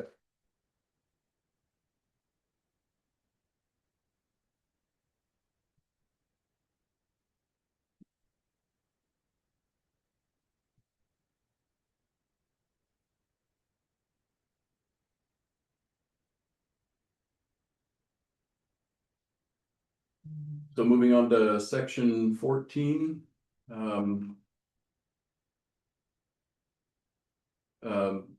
This talks about commercial, water-oriented and non-water oriented uses, and this is always a sticking point within, we have residential structures as permitted, single family and multifamily, but those aren't really water-oriented uses. Once you start to look at commercial development, it gets a little bit stickier. So if I want to open a brew pub downtown or a restaurant, and it's on the waterfront, and I want to build a deck out back, I have to show how my use is water oriented. Otherwise, I have different standards that apply. And then in a lot of cases, the non-water oriented, if I just want to open a restaurant and I'm not utilizing the water at all, then when I go through a shorelines review, I won't get approved because I'm not a water oriented use. So we have an example of what would consider water oriented and not water oriented, specifically for the example of a restaurant. well, and this is where it gets tricky because restaurants aren't water dependent and normally aren't water oriented.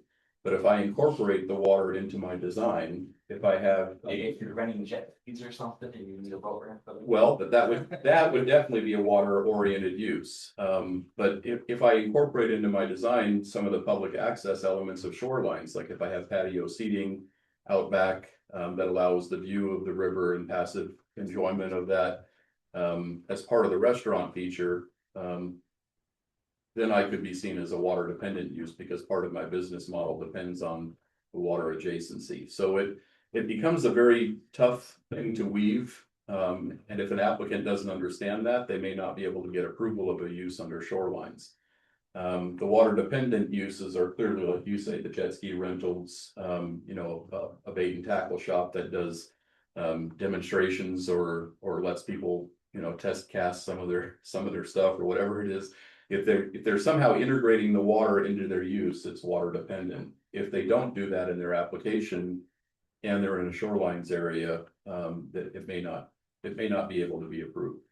So that's the difference between water dependent and non-water dependent. And there is a bunch of state law on water dependent uses, but that's kind of it in a nutshell. Does the state have a definition on water dependency? They do, and It it's says looking at the water and being in the water are two different things, or being within the high water mark.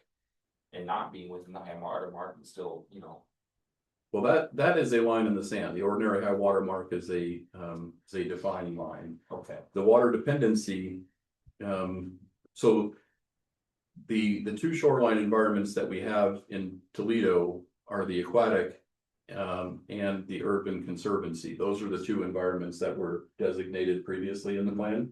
Aquatic is everything from the ordinary high water mark into the water. Everything that's not is Beyond there. urban conservancy. So the landward side is urban conservancy, the aquatic environment is there. And you'll notice that a lot of uses, I mean, like you can't have any non-water oriented uses in the aquatic environment.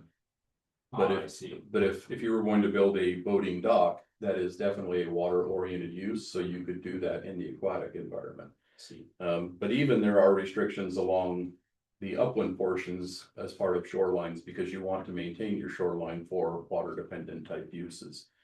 But public access and recreation are recognized elements of water dependent, so A restaurant putting tables within the high water mark would not be necessarily water dependent and not allowed then, correct? that's correct. Yeah, well, that wouldn't be allowed for Various reasons. For various reasons, but if you wanted to build a deck out over the water and put tables there, that may be possible because that could be shown to be part of a water dependent use. You'd still have to mitigate for your impacts, so you wouldn't be able to affect the environment or ecosystems.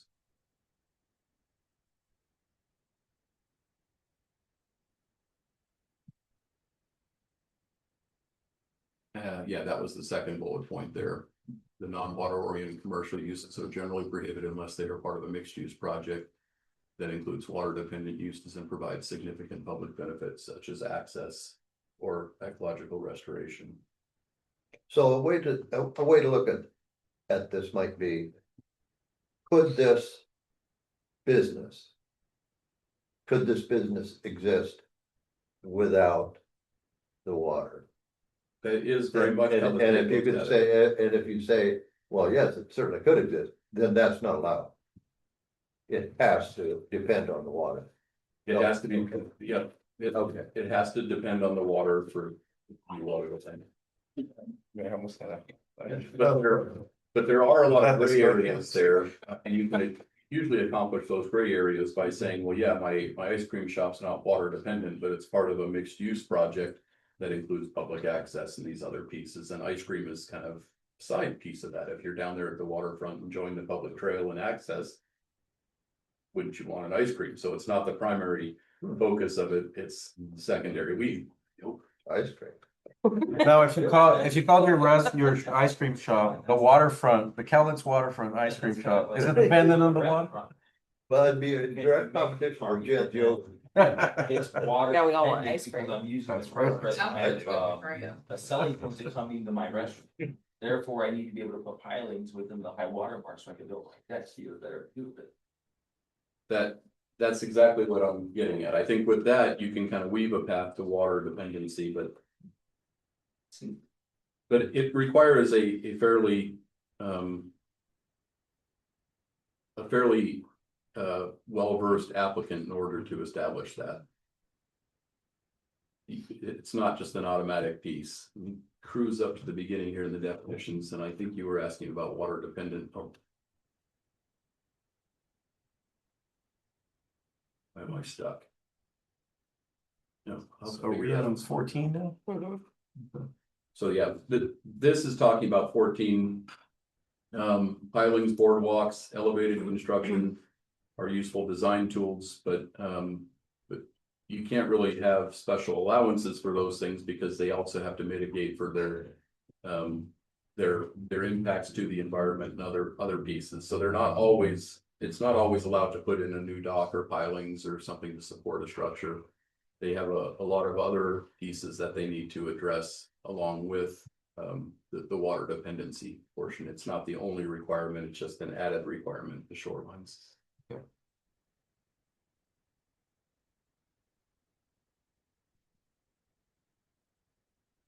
And I guess the big question there for discussion is there anything that you all know of that might be inconsistent with Toledo's vision? For that type of, I mean, the scenarios that you were talking about and what you were mentioning as well. Those are things that would be considered water dependent or non-water dependent. There's one that comes to mind right now. The city wants a trail, correct? Very close to the high water mark. If somebody in the restaurant makes the argument to have a deck going right over that spot, they may come into conflict. So when they come in for a permit to build the deck, they're gonna trigger shorelines. Yeah. And the shorelines will say you have to reserve the space for the trail. That's right. And this That's part of our Will plan. there be a height requirement? It'd be nice to walk down the trail and not get I wet. think this is talking about what Todd was saying, that this particular trail is the paved one that's in front of the commercial district area. The vision was a hard surface trail. Right.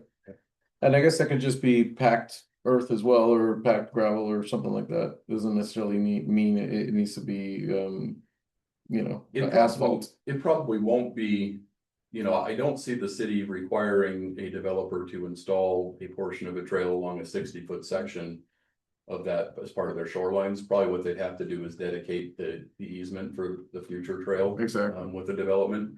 And then as you get more and more developments, then maybe the city would go out and get grant money and evaluate paving that. But if you do a big enough development, then the city does have a nexus to be able to say, well, yeah, we'd like you to build 200 feet of trail because you've got a significant section of our waterfront. So depending on the scale of the project, you may or may not be required as part of your development application to actually construct the hard surface trail. But I think what I see from the Shorelines Act and the plan that we put together with that notion, it doesn't seem to have a lot of conflicts in it as far as aside from the lack of the definition of the trail that I was talking about, there's not really anything that prohibits the vision of that occurring necessarily. That's process for that to occur, but nothing in there stands directly in the way of that, from what I see. But I don't know. Well, that's good. I think that's the core of that question is there anything that we need to change about the uses or the tables? You brought up some changes that need to be made, as did you, so we can address those changes.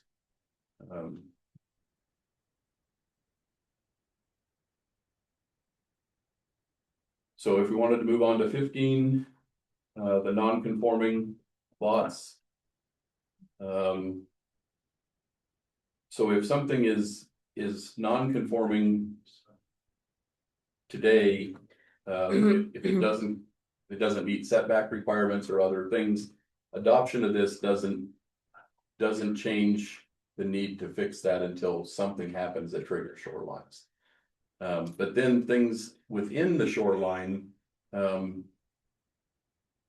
depending on the increment of change, how big of a proposal it is, they may or may not have to come into complete compliance with shorelines. So, and that is some of the non-conforming development and non-conforming uses that are within shorelines. So, basically like we have a similar thing throughout the city. If you have a building or structure that's non-conforming and it gets destroyed by fire, usually it's by 50% or more of the structure, but I think in Toledo it's actually you can destroy 100% of it and still build it back. But so in this case, the non-conforming development, if you had something that occurred within a shoreline, now you have that added level of regulation.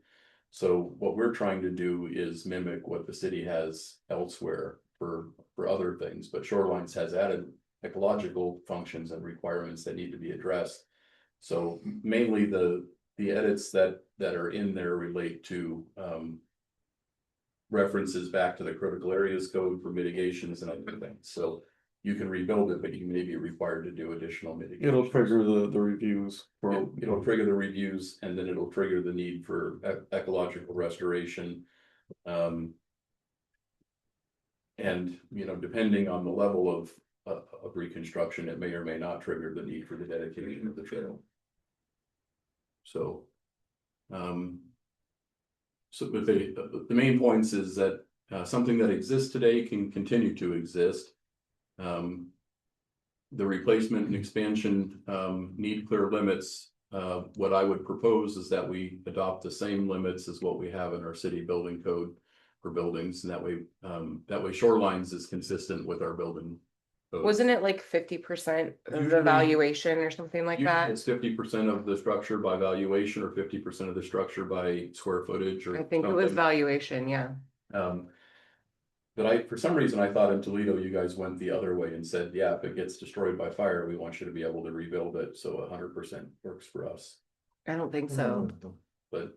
I don't but think so. It was like think it was 50%, 50 or 80% of the valuation, Okay. and yeah. Okay, I must be thinking of the jurisdiction I work in. Every jurisdiction defines that their own, most are 50% or more, because that's somehow logical. Although the other approach is also logical to me. I mean, if my structure burned down and it was non-conforming to zoning, I would want to replace it. I would want to build another home. And it also, we have issues with insurance companies in jurisdictions that don't allow replacement, because if you have so if the city goes in and changes the zoning of a residential piece to commercial, and then you have your residence there and it has a fire, you can't rebuild your residence if it's more than 50%. Which makes sense, yeah. Which makes sense, except for if you're the property owner, then that becomes uninsurable because you can't replace the structure. There's no, so it poses challenges for that. And then it usually happens when somebody wants to sell a non-conforming residence and the buyer does their due diligence and they say, well, wait a minute. If this thing gets destroyed, I can't replace it. I can't insure it for what it is. So That's not really, it doesn't work. So in that case, the 100% destruction works, but in this case, I don't think we have a lot of latitude to be more generous than whatever our code allows. Right. It could certainly be more restrictive. And it should just stay like consistent across the board, I think. So that would be my proposal for how we address non-conforming structures in the shorelines areas, that we stay consistent. If you wanted to, I think we could be more restrictive, but I don't believe that we're gonna be able to push it through and be less restrictive. I think we should keep it the same. I think that makes sense. would it be worth revisiting that specific building code? Not before we finish this. Yeah, The question is also, I'm how just- many buildings are we talking I'm about? just thinking about the homes that are there, they're older homes, a fire could be likely. yeah, It's really not fair to those people that if the house burns down, and the resale, it's already hard enough, you want those properties to become commercial and do things like that. This is kind of almost decreasing the home value, yeah, which is gonna stop that from. yeah. And we need to see what's actually in the land development code before we rabbit trail off on They're there. less likely to sell, they're not gonna get paid. It'd be useful to know how many properties we have in that condition in the city. And then maybe try and see if there's, once we do that and come back to it, see if there's a strategy that we can think about for that. Well, I'll come back with what's in our current code, and then if you want to bring up more discussion on that when we look at the actual SMB draft, and then we can dive deeper into it at that point. I use fire, but I think it's a lot more likely in a shoreline is probably flood damage. Yeah. So if something gets damaged beyond 50% of its value, then even if it's damaged by flood, but still there physically, it wouldn't be able to be repaired or reconstructed.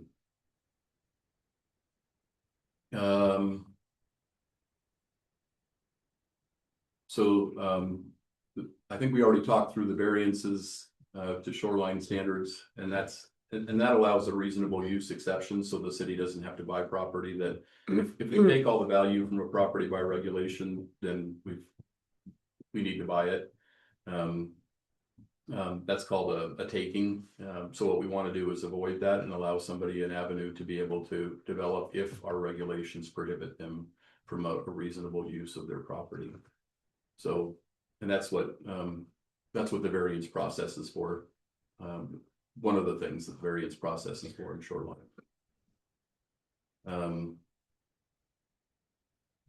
Yeah, and I made a note here just to make sure that we're talking about the manufactured mobile homes and ADUs. If we, now that those are included as permitted uses in our zoning code, we need to make sure that we include them with our single family residences. So probably adding a footnote or something into the use table to say that all residential uses that are allowed in those multifamily and single family zones are allowed.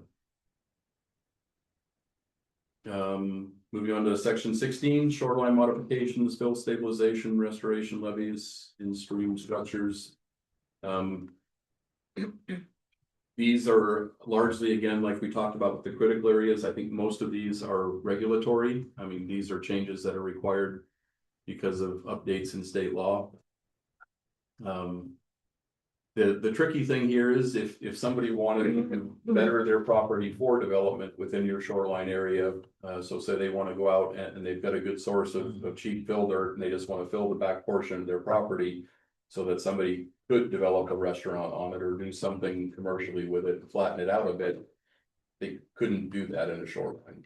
In a normal area, you can do that, but that's speculative fill because you don't have a use proposed. So you have to take the fill itself would trigger a shorelines permit. And if you say, I don't really have a use identified, I'm just trying to flatten out my property so I can sell it to somebody who will do something commercially with it, then that type of a shoreline permit can't be approved. That's speculative fill. They would have to actually identify a restaurant or a commercial footprint or something that showed the need for it, and they'd have to get approval for the use and the fill together. Or at the very least, have some kind of geological report on the soil to make sure it's suitable soil to do anything on, because a lot of that soil, random speculative soil, probably isn't up to spec. Well, and that is true, and if you tie it to a use, then it has to be suitable for that use. If you're just filling your property, you know, you'll build it work. If you're trying to build something on top of it, you're right. Seed fill, that's also speculative. Right? Always. So, but just the idea that you're not allowed to do speculative fill within, or modifications within a shoreline area. And then I think most property owners, although maybe if you've been experiencing floods for a number of years, maybe you might try to construct a small portion of a dike or a levee or something in your backyard, and that's very much regulated and wouldn't likely be allowed on a single property basis. I mean, it not only wouldn't be effective, but if you were just trying to channel the river around your property, It was some riprap or something. yeah, it just wouldn't be. It's not allowable without a lot of permitting, and under shorelines, it's not supported unless it's part of a regional effort. Certainly flooding is something that occurs with the Cowlitz River. So, I mean, all of those things are potential impact points, but those are all in the code now, and will be in the draft when you get to that point and see it. The 17 public projects, trails, roads, and utilities. Those are all allowed in there. I think during our May 20th discussion, when we opened discussion on this, we kind of hashed through a little bit of it tonight with the discussion of the trail.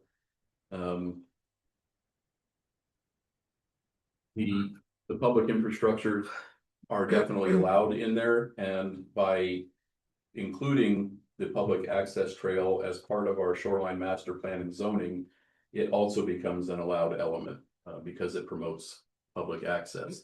It's something that wouldn't be promoted automatically because it is a hard surface trail in a critical area, but because shorelines also has the public access pieces, by putting all this in there together, we're allowing things that wouldn't otherwise be permitted.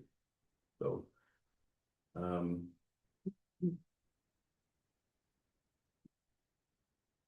then I think to your point, to add a little bit more definition of that, either by referencing the existing definition of it or by putting a definition of what that public trail is to be in here. So that moves us on to next steps, 18.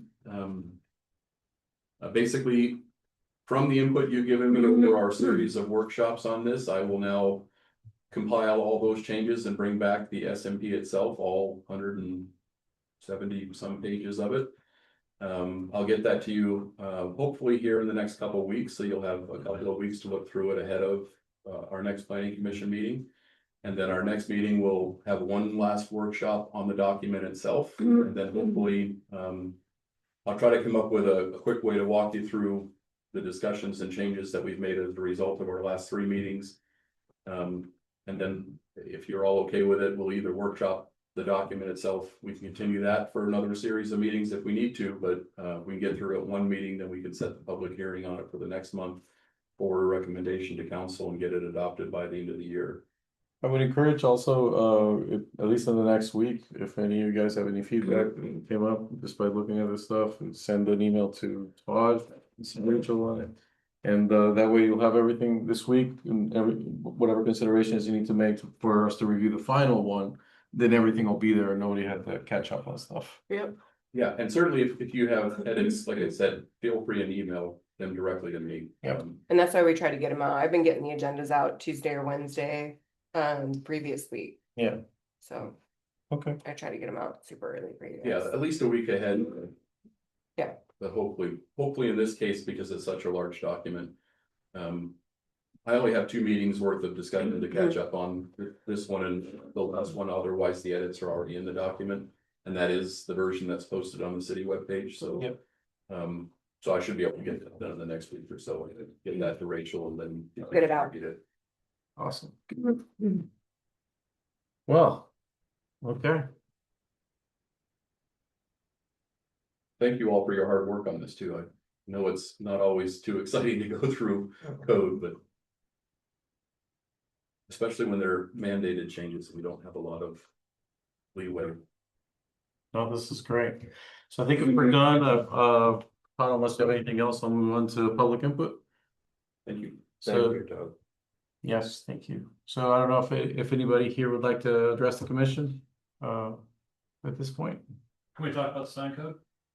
You can give a public comment, but we're gonna get it on the agenda, possibly next, but you're welcome to give a public comment about it.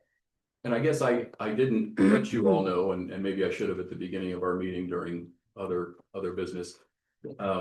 Monday night at city council, they did not adopt a version of the sign code to be forwarded. They had some concerns about businesses that were down side streets. And the specific requirements or the lack of provisions for off-premise signage. Right now, our sandwich board signage very much says you have something out in front of your business.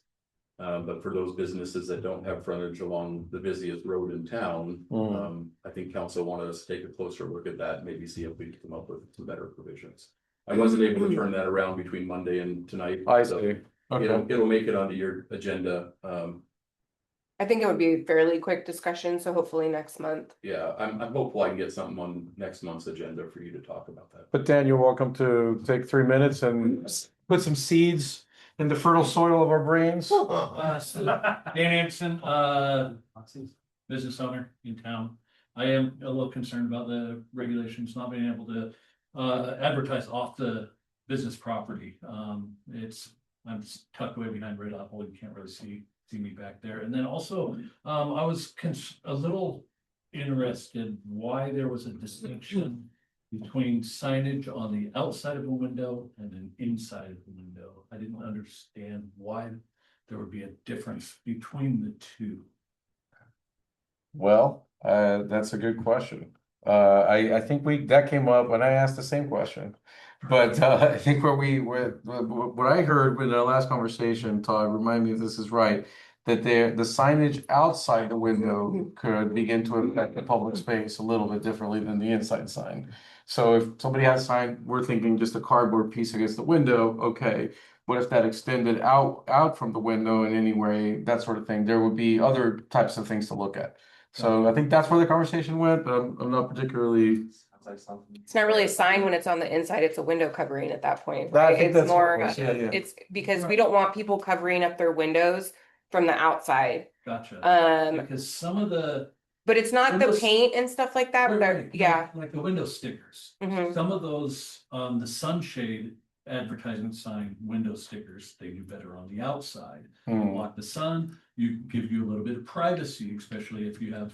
I don't think that would be considered a sign though. Yeah. I think that's just a window sticker. Correct me if I'm wrong, but They it's, do have some of the signage that also functions as a sunshade. Yep. So, so do we have anyone in town that has that? it is, Do we? Yeah. it is signage, The because stickers on the outside are signage? And I was gonna get some. the of it stickers, too. then if you tint your window, that's not signage because it doesn't Yours. qualify, yours is it doesn't meet the definition of a sign. Right. Only But when down on. you have commercial advertising on I'm- a sticker that also functions as a sunshade. And it becomes signage. But I think we could clarify that to being, because our discussion was is that we didn't really want to over-regulate window signage. So I recall when we were talking about it, it was all about the business owners and not regulating what they did inside their business. And there was a business that we talked about. I don't know if it was Donna's or somebody else that actually has something on the inside. Yes. That's stuck in the windowsill, but Yeah. not actually on the outside. And I think when we talked about that, it's like, yeah, you should be able to do that. But then signage, we were trying to regulate and be clear about it. So the clearest thing was if it's inside the window or inside the building, not regulated as a sign. And it would be helpful if in your reading of it, what is it that you see that it prevents a person from doing? And that would be, The insurance company.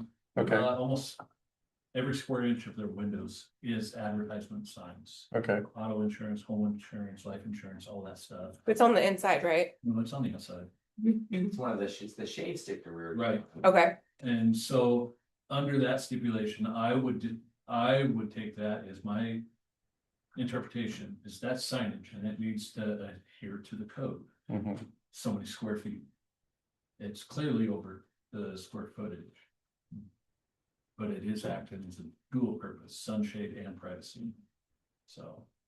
The max square footage was 4x4, I think is what we ended up with. No, I think it's 32 square feet on the windows, the front of the buildings. I think that was a safety concern too. There was something that you brought up about a safety concern and covering the front of the windows from the outside. I don't remember the conversation that we had around it, but So it is generally seen as safety. The police like to be able to see inside. Because, law enforcement likes to be able to see in, and usually storekeepers like that too. Well, Oh, yeah. I have a so- question. Well, just because the police wanna look inside, does that really give them the right to dictate how a business can operate? Is they? Well, it's just one of those Just because things. the Police on it though? Well, Well, see, on and the, it's not the police that are dictating this, it's public safety. It's Right. not Yeah, it's the the police city. sitting inside, but it's members of the public. I mean, right, we count on our law enforcement to enforce the laws, but really it's all of us that walk by and see somebody doing something inappropriate inside of a business through a glass window. Yeah. right. And you don't get that without that. So it's really because you're operating a public space and you're inviting the public in. The public has an expectation and a right to do that. So that's the reason that the city can regulate the signage, whether or not you choose to. And I explained this as we were going through the sign code several times. Yeah, We're not required to have a sign code at all. So Here's, so these are choices that we're making as a community. These are the things that we want to. but I want to make sure I understand what Dan is saying really quick, so, because the idea is, I'm looking at the signs of the insurance company. Are we saying that the desired outcome of that would be those signs should not be regulated? Correct. Okay, that's because of the Correct. lack of advertisement in town. which is an exactly issue. where they are positioned, so that all makes sense. Okay. But under the existing, so they'd be grandfathered in today, but you couldn't do that again in the future because they'd be. As we wrote it, yeah, everybody who had what they had now is fine, but Right. just new businesses coming in, we tried to regulate the things we don't want to see the whole city papered with. Or if somebody walks by and goes. And rips that sign up, or cuts it, or damages that sign of some sort, then she's not able to replace it the way it is right now. So the question Right. that you have to ask is, Hmm. does the community want that type of signage or not? And if the answer is no, we don't want that, then you should regulate against it. So, but I If think- you do want that, then we should delete the regulations there. I have something to input real quick. Yeah, I notice we're given this public safety argument. The public also has the free market decision not to go into that establishment if they choose not to. Absolutely. I mean, we're making decisions for people when these businesses are trying to maximize their exposure in a town that doesn't really get that much exposure. A lot of your exposure gets people driving by. Right. I think we agree with that sentiment overall. I think this just falls out of the, all the decisions we had to make with the signage, this seemed to be the best We need to one. revisit. But this is what this forum is for. Right. Right, so this is, Dan is doing, the system is working as it's intended. So yeah, so let's put that on our agenda for next meeting. Hopefully we have the report from city council and we're able to make a consideration on it. Yeah, and Makes sense. I'll bring back a draft that addresses some of those things, but if there's other things in there. I mean, council specifically rejected it, on the idea that it didn't address the off-premise signage, especially for St. Louis. Disconnected to this in a way, Yeah. a little bit. But again, we're not required to have any regulations. The whole thing that we were trying to do was to clarify the enforcement standards and make sure we were defining what we wanted to enforce. And what you choose to enforce, whether or not visibility inside a business is important in this community or not, is up to you as a community. And it's up to you as planning commission as to what you want to recommend to council, and it's up to council as to what they adopt.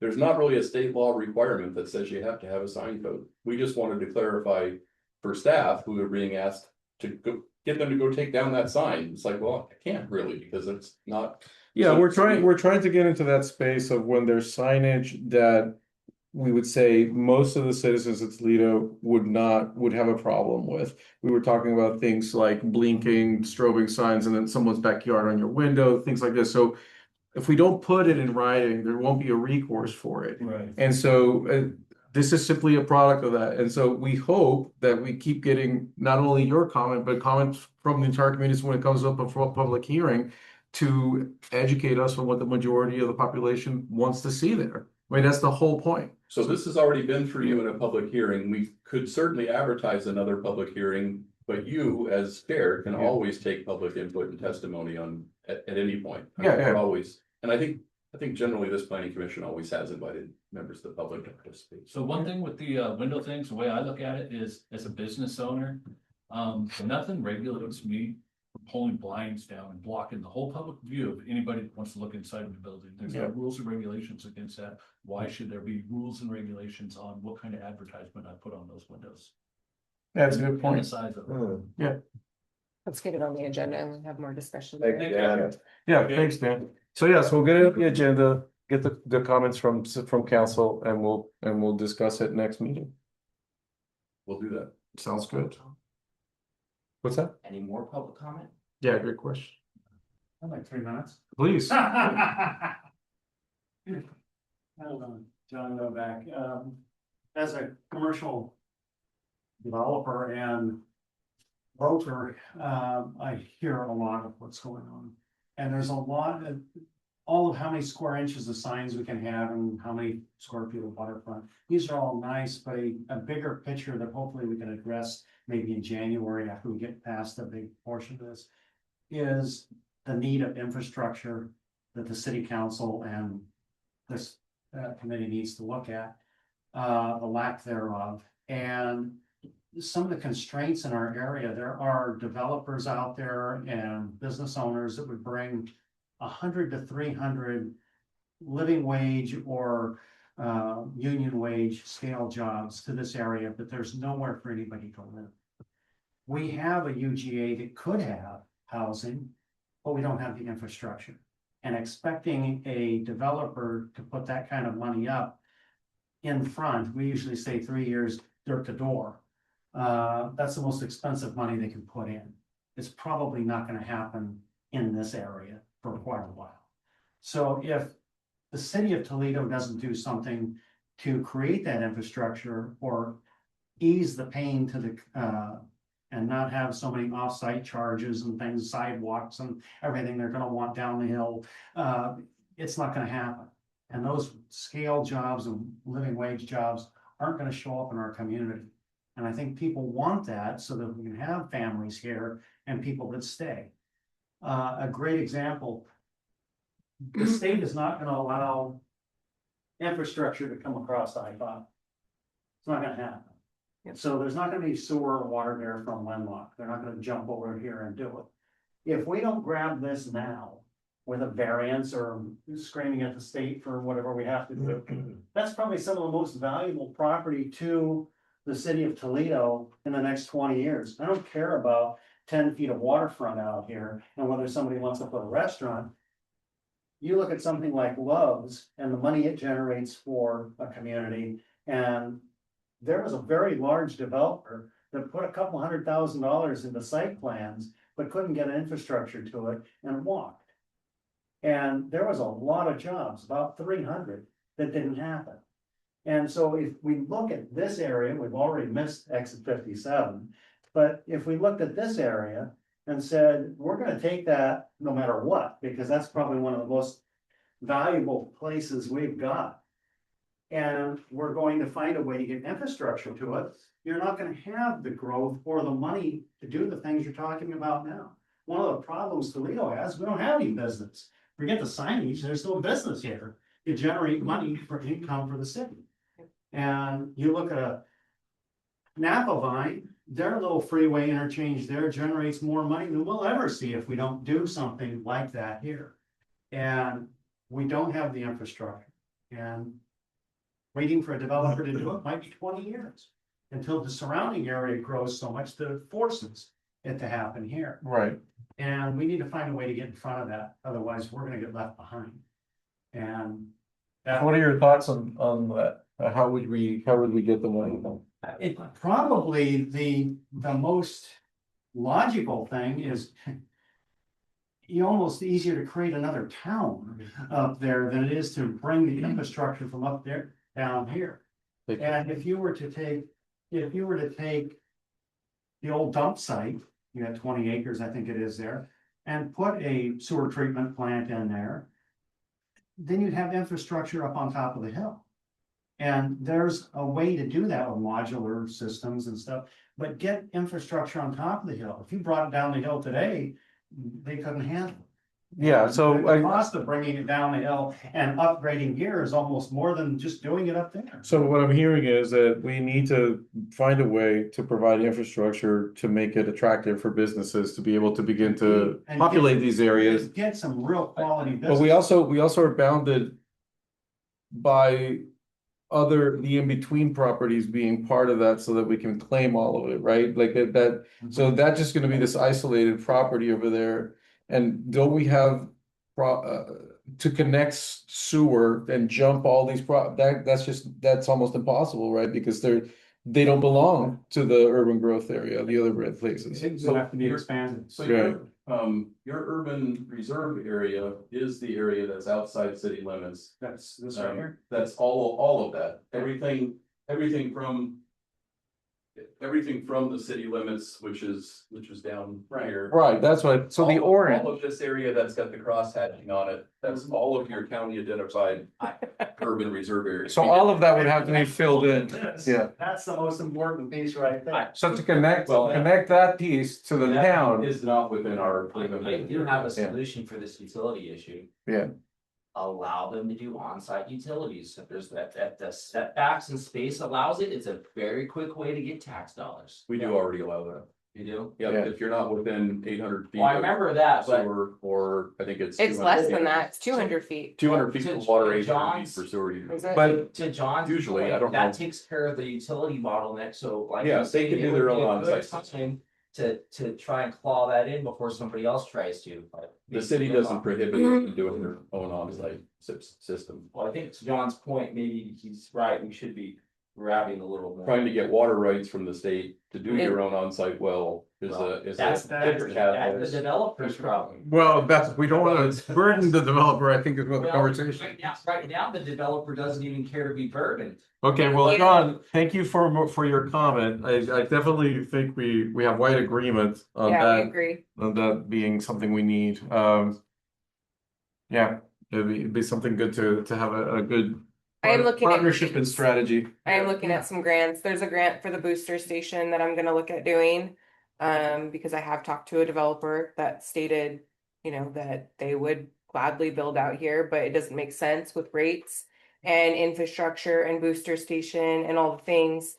And that if we could help with, if we could figure out a way to get infrastructure there, they'd probably build right away. I don't think I can get a grant for infrastructure right now. I'm looking at them with our engineer, but there is a booster station grant. So I just haven't reached back out to that contractor to see if that was a fair trade-off. I've got a couple other things going on, but I think we all agree that it's expensive, and yeah, people aren't like, oh, here's, $4 million to do infrastructure. It doesn't make sense. There's no profit there. My thoughts on this all go toward grants. And so I'm curious if we have a budget, or should we propose a budget for the city to have a certain amount of grants that we want written every year, and have that be bidded on, and have people just spend the time to put the proper packets together and do all the due diligence to submit And then maybe hire a grant writer. yeah, for specific initiatives. So if we have, let's say, 4 or 5 big grants that are coming up every year, those things take a lot of time.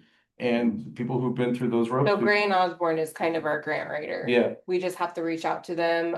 They let us know when stuff comes up.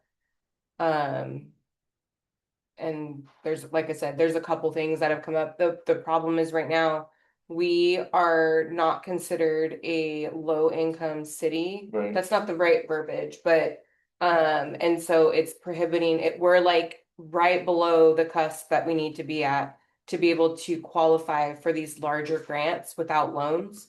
And You just crossed over that in the last. in 22. census. Yeah, Yes, it was 22. So the census, and there is like an in-house census that we can do. And I know they tried to do it, but the residents didn't want to participate. oh, wow. And so in order to get us back to be considered a lower income, and again, that's not the right terminology, but it's like a lower income city, we've got to get the residents to come forward and do this in-house census. Because once we have that, then we can prove to them like, hey, we don't have the money. We have like 1.8 in our reserves. That's it.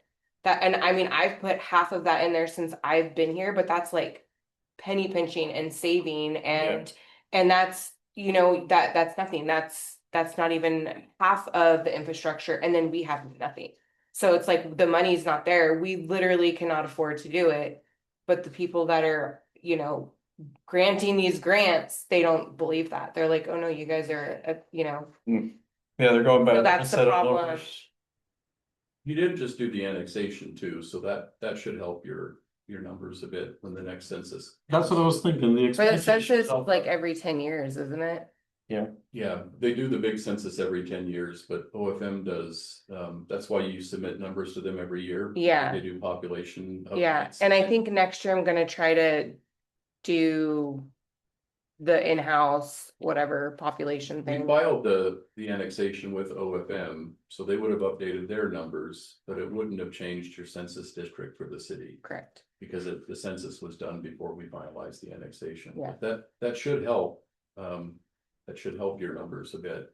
But I guess you did bring in Toledo too, so Yeah, you brought in a big high value property and but a bunch of other vacant and lower value farmland too, so. You annexed almost your entire urban growth area. yeah. So we've got one grant that we went out for. I'll kind of see how that comes back, but even just getting ready to submit it, they were like, you just kind of don't really qualify That's for a lot, unfortunately. But I do plan to budget next year for a grant writer, because that's not another hat I care to wear. This is what I'm thinking about. So, yeah, okay, I have some ideas about that, and I was just curious if planning commission plays any role in suggesting things like that to refer recommendations to council. We just did the comprehensive plan, where Okay. we established the future growth areas and we talked specifically about that piece out at the junction and the. Utilities and. It's our wish list. Yeah, Yeah. I mean, but that piece specifically was heavily encumbered by other environmental things. And the county didn't want to put it, because we don't have, the hatched area is an urban reserve area that's designated by the county. It's part of our city planning area, but we didn't do a comp plan amendment to make it part of our urban growth area because it was too expensive for the city to do all the studies that were needed to even include it in their urban growth boundary. But that piece specifically, the one that was excluded because the county had been presented with several other applications that showed significant environmental constraints. Oh, I see. So the cost, I mean, the idea that would be a valuable piece of the city someday. And there was a developer that was pushing both the city of Toledo and the other adjacent city to provide utilities to them, but the the environmental information that the county had was pretty significant, and there really wasn't an answer for. Oh, for Loves? Is that what you're talking Yeah. about? Yeah, yeah. When they were looking at developing that piece, it was mainly about the critical areas that impacted that and the shorelines and the intervening wetland buffers and soils and slopes and unstable conditions. There was a lot of that in there, so that's why the county did not want to include that in there. They're the ones that designate the urban reserve. They also play a large role in designating an urban growth area because they're the agency with jurisdiction for those things. And they were the county said, yeah, we're not doing any urban growth boundary expansions this time. So the city would have had to fund all those studies on their own. Yeah. And it wouldn't have been part of the county's process. Usually the counties designate those and they go through all the analysis and fund all the studies that are required to do that. But in this case, they said no. So we said, okay, well, we won't expand our urban growth boundary, even though our comp plan does show we need a lot more land area within our urban growth area and the city. We identified a deficiency, which isn't actually something that's supported by urban growth planning. The only solution for that is expand your urban growth boundary and expand your city limits, which we couldn't do because we couldn't afford to do studies. Interesting. So yes, you are the planning commission that went through that. Right, That's what you're. yeah. Sounds like issues up there. Oh, And man. then Sarah, if Joe doesn't, Joe, do you got a public comment? No, Sarah's got something for everybody. All right, Sarah. You awake? Did you get all those notes? You got all those minutes, right? Verbatim? So I just watched 2 hours over again on this. I'm gonna steal yours because they said she talked to you already. Because so much mine. So Caitlin handed these out. She's wasn't able to be here today. She's putting together for our wellness program that we do a steps not program, a steps event for everybody. And you guys for planning are one team, and then there's council, there's park board, and then there's city hall as a whole. And if you guys need trackers, she has them, so you can come talk to her. The event will be from the 1st to the 18th of September. Our goal is to get It was 1 like- million, right? I don't know. Million steps. Yeah, 1 million. It's late, guys. And then after the event on the 18th or the final day, the 18th, there will be a potluck at the park at 1 p.m. And it's 1 million altogether. So just whatever you guys use. And if you, all the information's there. If you have questions, ask Caitlin. And she I don't already really know. does the pitch way better than me. She told me last minute. She's like, I'm going home. So is that why? This is great.